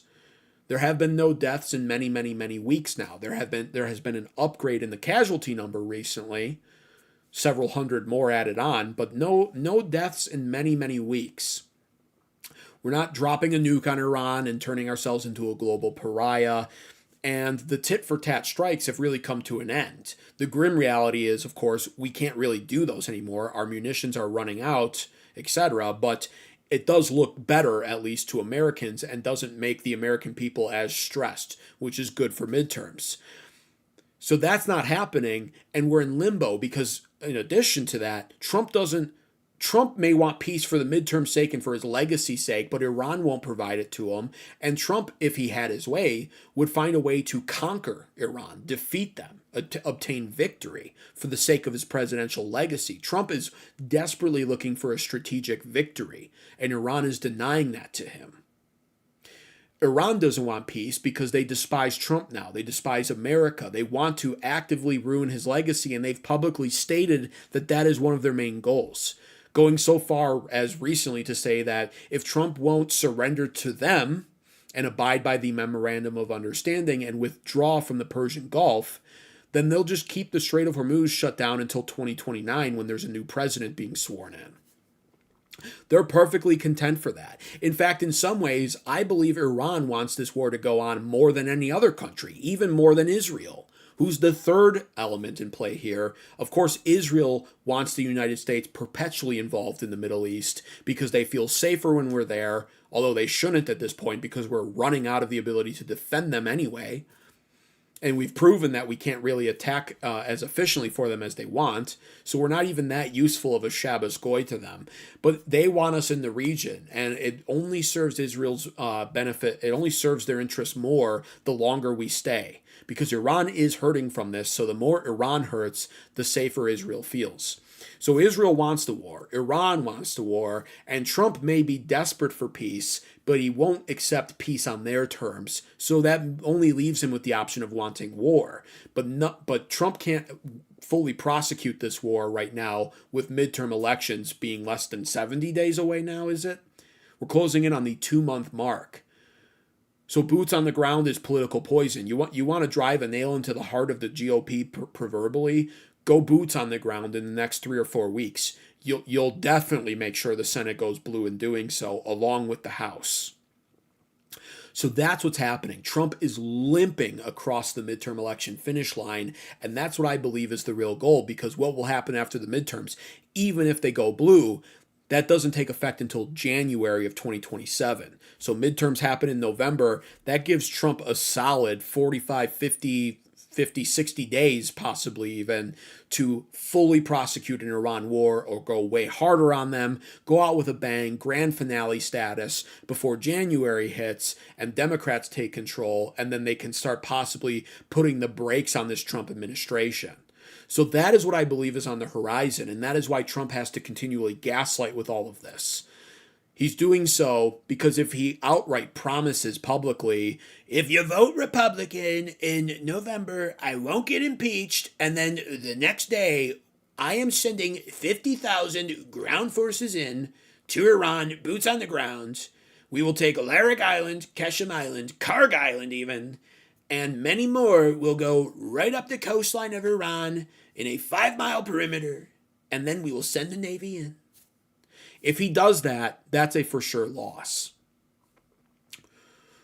So that's all at play right now. And then there's Benjamin Netanyahu, and he's incentivized to keep this war going personally, because if it ends and Israel feels safe enough to host elections and he gets replaced, he's wanted for international war crimes, even by his own country. So there's a lot at stake in all of this, and that's one of the incentives for this war to go on.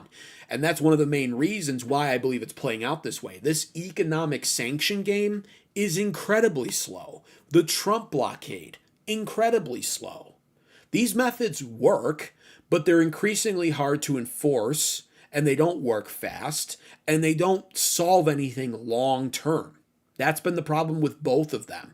The Trump blockade works. It doesn't work perfectly. Ships slip in and out.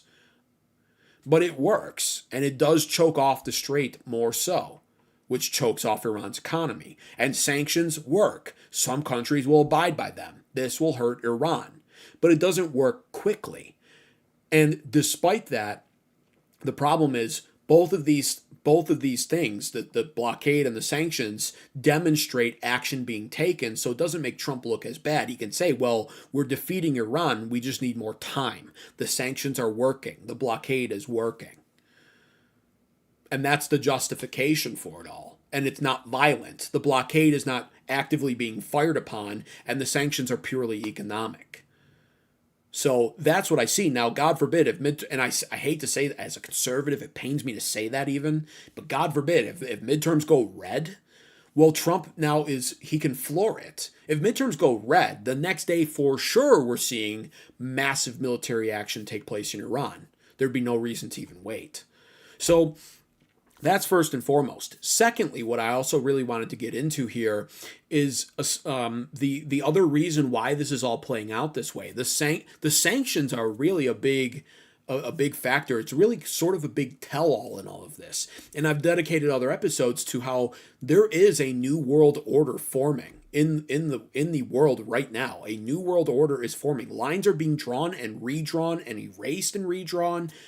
Alliances are shifting, interests are changing, the global economy is being affected. And again, this is not something that I've heard anybody talk about here, but it all really goes back to, in my head, this kept on playing in my head on repeat here after Treasury Secretary Scott Bessent's little speech there about the sanctions and targeting countries that support Iran. It's like immediately just understand that is what's taking place. These lines are being redrawn, and this points to something major taking place. It all really goes back to Trump's speech right here, actually. This is what I was reminded of, his statements from a little while back here. Take a listen to this. He's talking about the G7 predominantly. And take a listen to what Trump says. And I always knew that this video, I always knew that this was going to be useful. So I actually had this saved. Take a listen. But as you do fly back on Air Force One, you feel like this was a success. A fantastic success. The relationship, look, with two very powerful countries, I call it the G2, There's nobody comes close. We are more powerful than China. We were heading in the wrong direction. We were going to be a failed nation. We were doubling our welfare, and nobody was investing here. We have $18 trillion coming in. I mean, I was congratulated by President Xi in front of both groups for, he said, I've never seen anything like it. I like him, he likes me. That's a good thing. You know, you have two very powerful nuclear nations, and having good relations at the top is very important. We've known each other for 11 years now. You know, we've been dealing with each other for a long time. And you'll have him to the White House in September. He's going to be coming in September or November, I don't know, sometime, but I think they've set a date, September 24th, something like that. And it'll be an honor. We're going to do a fantastic job, just like they did here.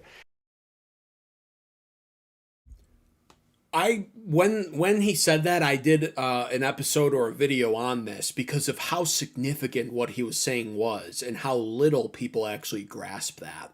Now, the G7 is essentially the world's top leading 7 nations. It consists of Canada, France, Germany, Italy, Japan, and the United Kingdom, along with the United States, of course. And the European Union collectively as a whole is a non-enumerated member. The G7, they hold these conferences, and President Donald Trump was referencing the G7 and shifting from what he called the G7, or what is called the G7, I should say. He didn't call it that. He was shifting to what he says he's now calling the G2. That is so significant because in doing so, he was essentially recognizing China as a key player in the world. The G2, he calls it, between China and the United States.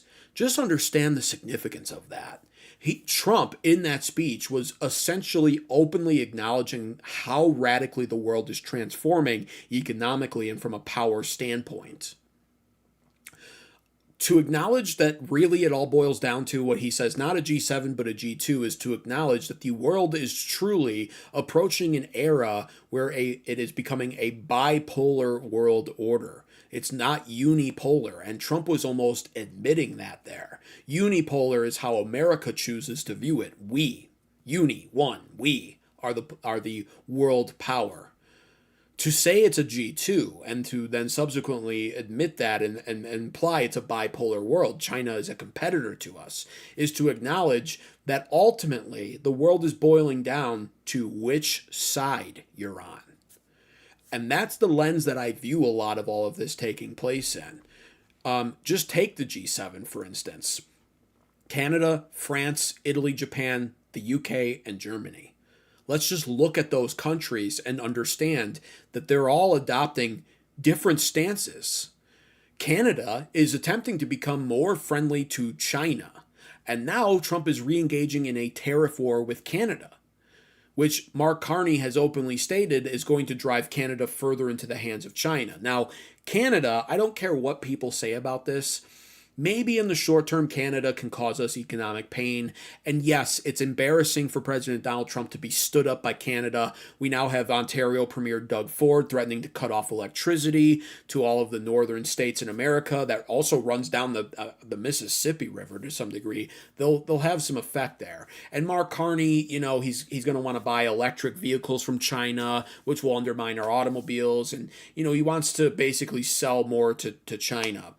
Okay, fine. China doesn't buy shit. China produces, and China doesn't buy hardly anything from Canada. Canada is nearly totally dependent on us, like I said on the last episode. And there's not a long enough of a time frame for Canada to diverge or really pull themselves off of our systems. They're too entrenched with the U.S. economy. They need us far more than we need them. And people can argue that all day, but we have maple syrup in Vermont. We have plenty of lumber all across the world. We can do our own steel to some degree. We just don't need them that much. They have the potash, etc. And oh boy, are they going to cut us off from alcohol or tariff our alcohol or whatever. Yes, it's a problem. No, this is not the right time for Trump to be waging this tariff war. It's a foolish time for him to be doing this. But all of that rant is to say Canada is inconsequential to the United States. And even then, you look at Canada and again recognize they are actively trying to make a way to deal more with China. They want to increase relations with China. The line in the sand is being drawn, and both sides are asking, which side do you fall on? That's why it's important to look at this. Now, France, Emmanuel Macron, stood up at the World Economic Forum and made similar statements. He said, we want to increase our ties with China, he says. He said that last year. Germany has taken a hard-line stance against China. So unlike France and Canada, Germany is starting to treat China as more of an enemy, actually. Italy, not really sure where they fall. She's an interesting one over there.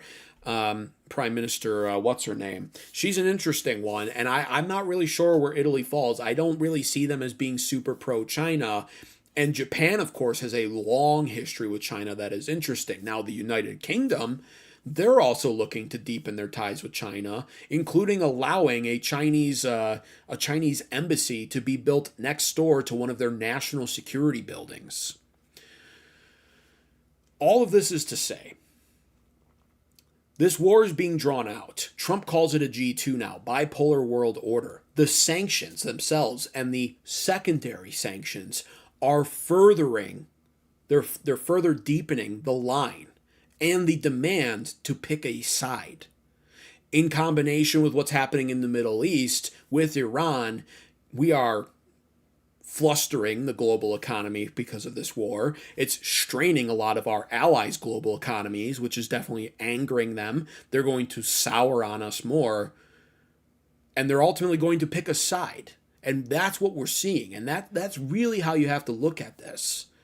There's only two countries that matter right now, China and the United States. Which side are which countries on? Japan is going to be on our side for the most part, but they're angry with us. We had to bail out their currency recently, and it barely worked. In fact, it's not even working.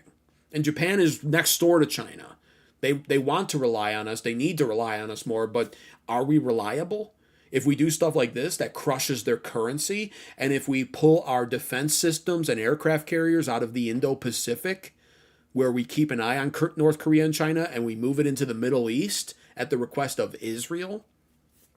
Are we even that useful to them? These are the questions that are going to be asked. And these are the kind of things that most people are not going to understand, just how significant this is. Beyond that, the real side also that's forming, the undertone in all of this that's becoming more of a prevalent overtone, is of course Israel. Israel is also becoming a massive problem here, and we're seeing a lot of countries also take a firmer stance against Israel, who America is cucked to.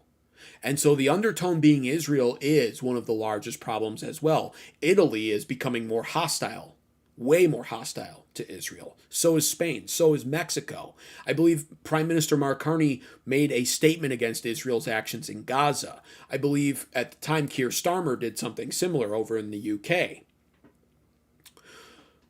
And I believe France did too, for the record. And then, of course, do I even need to bring up Germany? Probably not. But that's what's taking place here. All of this is shifting, and that's how these countries are going to view it. They're going to view it through the very obvious lens that the United States very clearly, when it comes to foreign interests, chooses Israel's demands and needs over all others. That has been on full display throughout the course of this war. Again, the last U.S. aircraft carrier left the Indo-Pacific region to head to the Persian Gulf because the USS Abraham Lincoln was becoming a PR nightmare in the region. We pulled out the last aircraft carrier from the Indo-Pacific. We just gave it up, essentially. We pulled the THAAD systems out to move them to the Middle East. And those defend our Persian Gulf allies, but Israel. So that's how I'm viewing this. That's how I'm watching this. And it is so important. There are so many countries making their choices now. And it's not to say they're making firm choices either. This is not, I'm on China's side and I'm against the United States. This is the beginnings of that. It's the sly little, well, we work with them. Why not work with China too? It's kind of that. France says, well, we just want to deepen our ties with China, strengthen our relationship, they call it. That's the beginning of all of this, as they recognize this. BRICS exists. They're trying to undermine our global currency. I just spent the better part of an hour describing how they do that. And these countries are all going to hedge their bets. Now, beyond that, I want to take it one step further here. Because some analysts might say that it's turning into a bipolar world. It's sort of an easy read with President Donald Trump sitting there and basically saying it's the G2. Here's the other deal with this. In some ways, the lines are being drawn and they're very complicated because of what we're also seeing take place in the regional Middle East.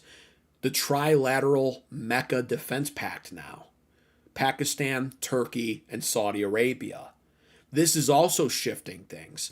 And I actually see a potential where, while many people might tell you it's becoming a bipolar world order between China and the United States, I see a potential world where it's a tripolar world order. If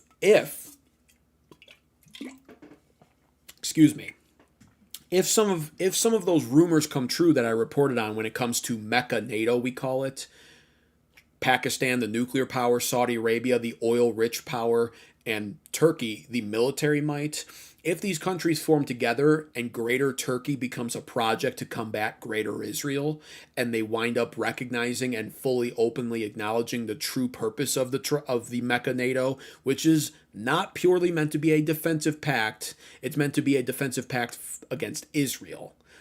They are doing it now because people will piece together and assume that it's being done because of the Iran war and Iran being hostile to all of their neighboring Persian Gulf nations and neighbors. There's some truth to that, but the Mecca NATO is being formed to defend against Israel. And as a result of that, there are going to be several other nations in the Middle East that will want to join that down the line when they inevitably come to the reality that America is just not powerful in the Middle East anymore, can't project power that well anymore. Our military peaked 30, 40 years ago. It's on the decline, and we'll have to leave the region. So in that recognition, Egypt will want to join. Qatar will want to join. And there's rumors that Iran was already invited to join. If that happens, that is quite the Middle East power. And if Egypt joins with Iran, just understand what that means. They now control the Bab el-Mandeb Strait, the Red Sea, the Suez Canal, which gives access from the Red Sea to the Mediterranean, and they control the Strait of Hormuz and Persian Gulf. They now control the literal artery that is the Middle East, and that could set them up to collectively, sort of like a European Union type vibe, in a way, collectively become a third power player collectively in the world. So it's China, the United States, and this Mecca NATO, however this turns out. All while, we'll see what happens, but all while Turkey keeps their membership in regular NATO, which further complicates things. So that's what I see on the horizon there. I'm not really sure how, I'm not predicting anything with that. It's a wait and see thing, but what's also really interesting in such times is we won't have to wait and see all that long. Things are moving quickly, very quickly. And these sanctions in some ways are going to speed it up. Those sanctions are slow. We're going to see things sped up. We're going to see decisions be made even more determinately so. So that's what I see. You know, a tripolar world order, possibly. The recognition of the bipolar world order makes way for that in some ways. And the sanction plan, not going to work. Trump limping across the midterm election finish line to keep this war going so that after the elections he can prosecute it further and try to claim some sort of strategic victory before January. It's just so much. There is so much on the playing out right now, but that's what I wanted to go live and talk about here. If you appreciated that, please be sure to like the stream if you haven't already. Double tap your phone screens, hit the thumbs up button. It's free to do, and it does encourage YouTube's algorithm to push this show out to more people who need to see this. Also, subscribe if you enjoyed that. Turn on post notifications so you're notified every time I go live, which is most nights of the week. We've been discussing geopolitics quite a bit on this channel. I am a conservative. I do discuss a lot of social things, and that's where a lot of my geopolitical viewers sometimes get angry and unsubscribe. I don't care. I don't take it personally. Just be aware I am a conservative. I'm just not a MAGA cultist, so I freely criticize President Donald Trump as anybody should be doing right now. And I've been discussing a lot of geopolitics lately. And here's the deal with that, by the way, and I wanted to actually say this. Some of my viewers, they want to discuss about the domestic issues. They want to discuss more about that in America, the issues with immigration and everything that I'm aligned with them on and definitely want to talk about and I'm always looking to discuss. Here's a reality for you, though, and this is something I wanted to say. One of the inherent problems of having these leaders in positions of power that are Zionists and they're at the service of Israel's interest, which always diverts their attention away from the American public. Our cost of living has gotten worse under Trump, not better. And it didn't have to be this way. Our gas has increased in price. We're paying more for gas, more for food. The housing market is abysmal and might be on the verge of crashing, by the way. Nothing has gotten better under President Donald Trump economically here in America. Inflation is going up once again, and it is now baked into what will be an inevitable recession here in America, probably hitting later this year or early next year.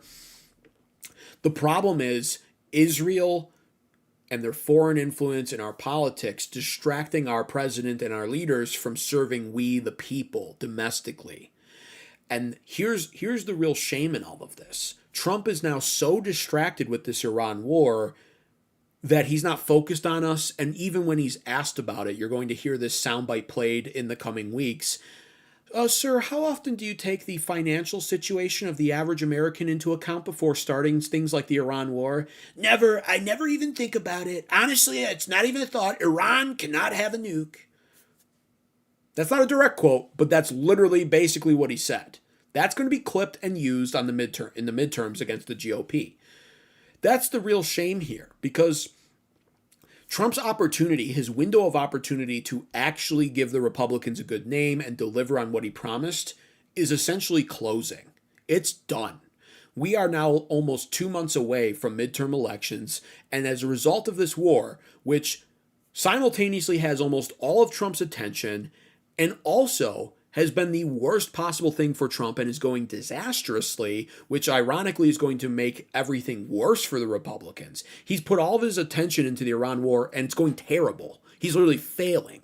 He looks like a buffoon. His legacy's being destroyed. America's being humiliated in all of this. And the Republican Party is going to pay a massive price as a result of that. They're going to lose in the midterms, either the House and or the Senate. There's a good chance they lose the Senate. Alaska was an early indicator of that, by the way. Just the other week in their primaries, it went to a Democrat over 2 Republicans.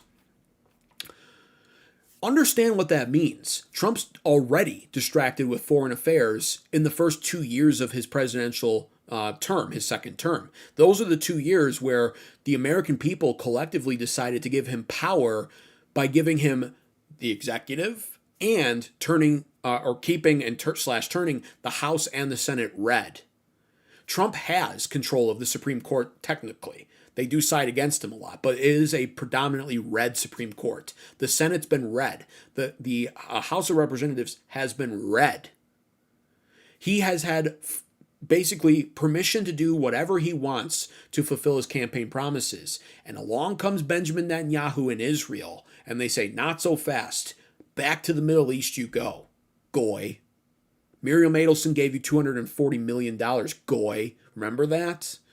So the Epstein files, you're not releasing those. Too many Jews in them. And Miriam Adelson gave you the money to start this war. Go fucking start it. And once you start the war, all of your attention goes there. So in the first 2 years of Trump's term, where he basically had the option to get his campaign promises done and make the economy better and give the Republicans massive momentum going into the midterms and give them the best shot of retaining power, he chose instead to blow it all on foreign affairs and on the Middle East. Here's the downside to that. Now for sure the Republicans lose this November. They for sure lose. And when that happens, now there goes the opportunity for Trump to accomplish anything domestically in America. He had the opportunity and willfully gave it up. Now, after midterms, even if he wants to accomplish anything domestically, his hands will be tied by Democrats who will resist every effort that he puts forth when it comes to immigration or the economy or any of it. Because the Democrats don't care what good or bad policy is. They only care about appearances. Politics is a game of perception. And perception is reality. The Democrats will only care about being seen opposing Trump for being able to call upon that in 2028's elections to be able to say, we stopped Trump. It won't matter what that is. They'll stop no tax on tips if it means being able to say we stopped Trump. So anything good and everything bad, thankfully in that regard at least, and why I actually do want midterms to go blue even as a conservative. Yes, I do. I literally fucking want this administration halted, because if midterms go red, we're getting more of the Iran war and none of the rest of the Epstein files and total corruption. And he betrayed MAGA, we're going to betray him now. I'll be voting Democrat in the midterms this year. I'll be voting Democrat. Fuck this GOP. This Zionist-infested GOP. Fuck them. But the shame in all of it is, it didn't have to be this way. If he would have just focused on the campaign promises, the economy would have been better, Republicans would have had an honest chance at maintaining power in the midterms, and then he could have continued on in the next 2 years focusing on Americans. Instead, he's focused on foreign affairs in the first 2 years, and now after midterms, he'll have no opportunity to focus on domestic issues. And what will a president do like Trump, who's 80 years old and focused on dying with a good legacy? He'll do what he thinks he can do, and he'll go where he has any remaining power left, which won't be domestic issues because the Democrats will control the House and or the Senate. It will be foreign affairs as the commander-in-chief. That is where Trump will be able to exert some power over the Democrats still, and they won't be able to stop him as much, so he'll have to go all in on that. We'll be getting more tariff wars, trade wars, etc. And I even like tariffs. It's just Trump didn't implement them correctly. And now he's ruining the actual reputation, I guess you could say, or opinions of people on tariffs. He'll do the tariffs. He'll do the trade wars. He'll do anything possible. He'll try to proctor or prosecute these forever wars and claim that they're conflicts and excursions, and the Democrats will have to move towards impeachment. And then the question, of course, is, will they move towards impeachment when Israel has the goal of this war going on? Will the Democrats impeach Trump? Will Israel allow that and risk J.D. Vance coming in, a millennial technically, who is Middle East fatigued and has been outspoken against this war? And 80% of Congress is purchased by Israel, which includes the vast majority of Democrats in that as well. So there's a lot of questions that remain to be seen, but that's the real shame in all of this. The real shame with the benefit of hindsight is just looking at it and understanding Trump had a chance to actually fix or begin fixing America in a way that could set up the Republicans to win for the next 10, 15, or 20 years. And instead, he sold it all out for Israel to start a war that he then focused on for the entirety of 2026, which has now cost the GOP in the midterms, which will then subsequently prevent Trump from focusing and fixing anything domestically going forward beyond that. That's what's happening. That's what's happening, and like with anything, time will prove me wise on that too. It always does. Be sure to subscribe to American Advocates right now, you useless goyim. You absolutely useless goyim scum. You're not useful to me in any other way unless you subscribe. Turn on post notifications and like the stream right now. Double tap your phone screens. It's free to do, and it encourages YouTube's algorithm to push this show out to more people who need to see this. Do I even want to look at the chat? Look at what is... Look at what's going on in this. What is happening in the vertical? Now, the horizontal, and be aware I simulcast. So if you're watching on your phone, I'm streaming to the YouTube Shorts vertical feed. But if you want to watch on a TV or a tablet or a computer, I also stream on the horizontal feed.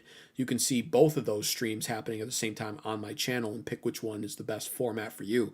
The horizontal chat never gets the views as much because YouTube doesn't push out my horizontal content as much. It somehow classifies me, I guess, as a vertical content producer. I kid you not. The algorithm's ridiculous. But the horizontal stream always has like the smart people in it, like TC. TC, he's a decent guy.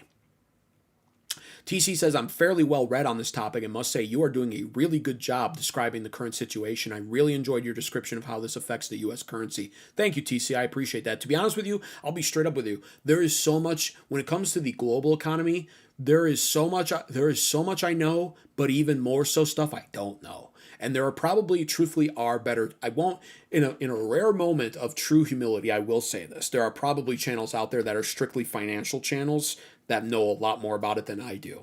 The unfortunate reality is, and I suffer this for you guys. The unfortunate reality is those channels are always somehow hosted by an economist who's a very smart guy, They seem like nice, smart guys, some of them. But they also sound like the guy from the old Dry Eyes Visine commercial. Clear eyes, get clear eye, dry eyes, get clear eyes. Buy Visine today. It's like watching paint dry or a snail crawl across a sidewalk. Great information, not very charismatic or energetic. And I'm not saying I'm the most of those either, but I like to think I deliver it a lot better. And so I suffer through those channels for you. And that's, again, why you should subscribe right here. So I'll say that. Yeah, a lot more to learn. It's a very complex system, and you'll also understand. Here's the truth that I've come to understand when it comes to economics. Economics is really no different than the weather. Economists are really no different than forecasters. They're usually wrong. They're usually wrong, actually. They're like right about 30 to 40% of the time. They have an understanding, a very good understanding. But things are hard to predict. And in addition to that, the understanding that these economists have is flawed for a multitude of different reasons. So one economist will tell you one thing, another economist will tell you something different. And they're kind of just, you got to look at them as like weathermen, really smart weathermen. Like when they're right, they're very right. But when they're wrong, they're very wrong. So that's what's also tough about talking about it. Stop everything. We have a $5 super chat tariff from Phantom of Many Topics. You are a red-haired version of me, a Chinese-American GOP version of me who is upset with Trump. You know, the thing is, my hair's not actually red. I got to fix the saturation on my camera. My hair's actually like brown. I'm not actually a redhead. I do get slightly red hairs in my beard because I am Irish. I'm Irish and British and German. So I actually, when I grow my beard out long, there will be red hairs that come out of it. But I'm actually, I know this looks red, but it's a combination of my lighting. When you go live and you're doing a studio type thing, you have a lot of lighting. And then it's a saturation filter on the camera that I've adjusted to, produce the best quality. But in doing so, it's given my hair a red tint. I did realize that. But anyways, I appreciate the $5 super chat tariff, Phantom, and he says the Chinese-American GOP version. Yeah, who's upset with Trump? Yeah, very upset with Trump. Anybody who's paying attention should be upset with Trump, and just because I'm a conservative doesn't mean I'm not going to call it out. In fact, I've always been of the belief that if the party you voted for is doing something wrong, you should be calling that out way more. It's expected that you're not going to... If you're a Democrat, it's expected that you don't like Trump.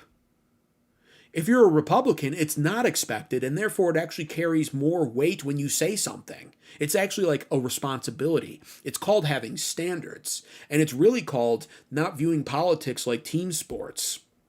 And by that I mean, I don't relate with leftists on anything, certainly not morally.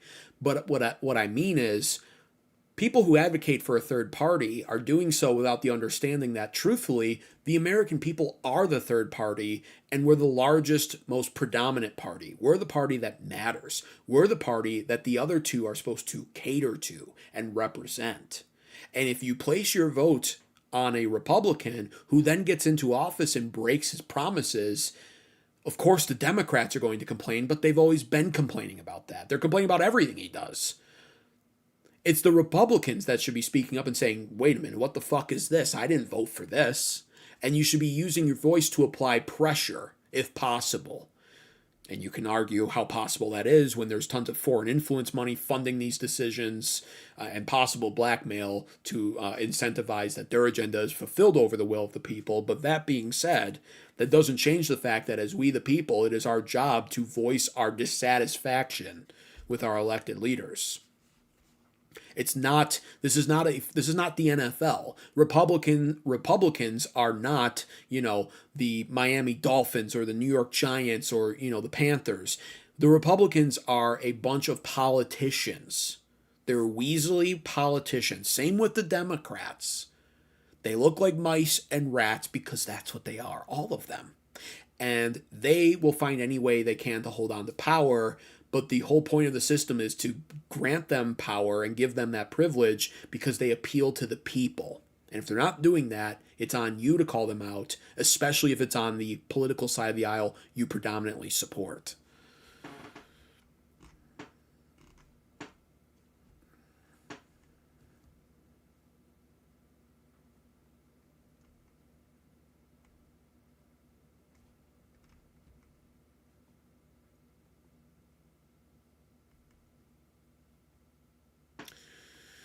Dude, this vertical chat, guys, what do you, like, God, this vertical chat is crazy.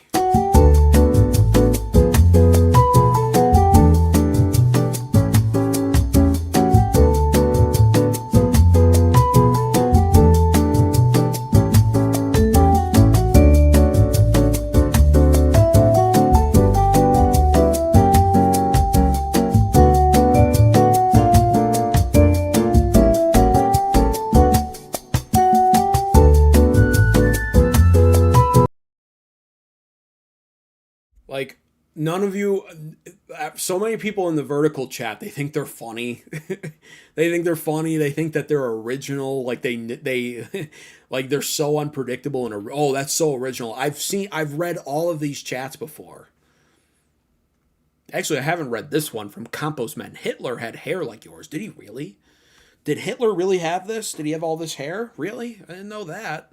Yeah, I certainly didn't see that in the black and white footages.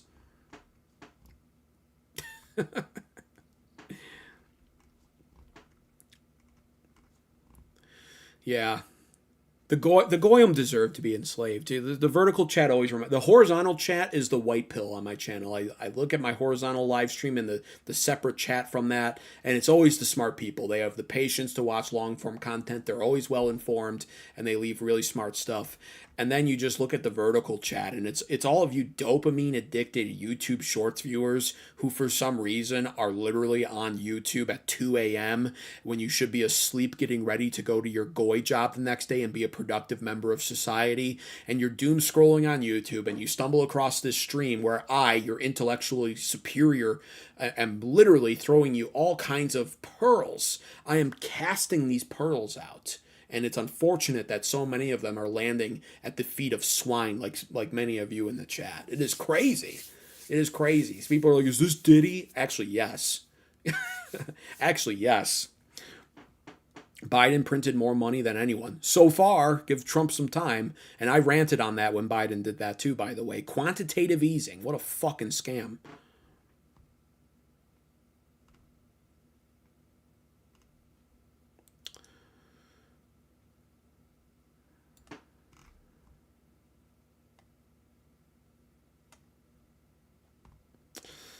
What is a vertical chat? Marktopian. You're in it. You must obey Trump, says Ruggins. Great. You have the face of someone who can deliver a crazy statement and funny skits. Yes, I'm aware. I've been doing that my whole life. I've been saying things that... Never mind. I'm not even... Yeah, let's just say somehow I've always been the one that gets away with saying crazy things in public to people I barely know. And somehow they always find it funny, thankfully, and not like so offensive that they want to like shoot me. Bro, I'm so glad that there's someone out here putting out the real global effects that these actions have. There we go. A little bit of redemption for the vertical stream. Mark Cole. Appreciate that, man. So many people listen to these sensationalized or biased versions of what's really going on. You know, I am a sensationalized, biased type guy when it comes to social issues here in America. You know, tune into my stream about Lindsey Clancy or immigration issues, you know. But when it comes to geopolitics, it's just like, there's just the facts. There's conjecture and speculation, and then there's facts. And you kind of blend those together to do a geopolitical analysis. But the facts are important. It's like, this is just what's happening. It doesn't matter. And in some ways, it's almost endearing because like some people are mad at me exposing this stuff in the chat because they're American nationalists or they have pride in America and they don't want to admit certain realities. That's almost endearing in some ways. But also, we got to wake up. I appreciate where people are coming from sometimes on that, this notion that America is not a country in decline. I wish that were true, and I want to make sure that that's the truth for the future. But if we ignore reality and ignore the facts and we choose to not focus on geopolitics and how foreign affairs are handled in this nation, then we'll never restore America. We'll just keep voting for Zionist, pig-influenced candidates who rise up and keep serving Israel over our interest and waging these fucking forever wars that benefit the military-industrial complex and Israel and nobody else. So you just got to call it out. It's just, reality's reality, whether you like it or not. Oh, I think I'm going to leave it at that, though. For the love of God, the vertical chat. Let's see anything in the horizontal before I wind down here. Losing Canada has turned into a nightmare scenario. Yeah, I don't know about that. It's kind of the icing on the cake of all of this, where it's like even a country as pitiful as Canada is now telling Trump no. It's like, oh, brother. That's just how bad it is. But I don't think losing Canada is a nightmare. It's a nightmare for them. They don't realize it yet. China is probably building a drone fleet right now. We are out of interceptors. Yeah, I wouldn't be surprised. I mean, they have their factories. We can't touch them. Hey, Double M, good to see you, man. Love to chat, AA. You damn sure do your homework, and I'm proud to be a subscriber. America first. Amen on that note. That's the note where we're going to choose to end it tonight on. So thank you to everybody who tuned in. Be sure to subscribe. Like I said, if you haven't already, it's not an option. You must subscribe. In fact, being here has already made sure that you're a subscriber. It's not a choice. You will be back, and you will learn when you come back. You're welcome. Be sure to share this channel with your even dumber friends so that one day they could be as smart as me too. Don't be selfish. And finally, it's not too late to leave a like on the stream right now. Double tap your phone screens if you're watching on your phone on the vertical feed, or find the thumbs up button and tap on it for me with your fat, disgusting thumbs. But other than that, glory to America, the best nation on earth by far. And it's not even close. And we will restore this country to glory. Just not with Trump, sadly. Glory to America. God bless the USA. And may God bless all of you as well. May God bless most of you as well. Let's be real. Some of you are not getting blessed by God in this lifetime or the next. That being said, have a great rest of your evening. Bye-bye. There are too many minorities. Too many. At my water park. Somebody do something. Where did they all come from? Why can't they leave this land alone? And it's such a tragedy. Feel bad like dying. We look the other way too long. We've got to change our priorities and get all these minorities out of my water park.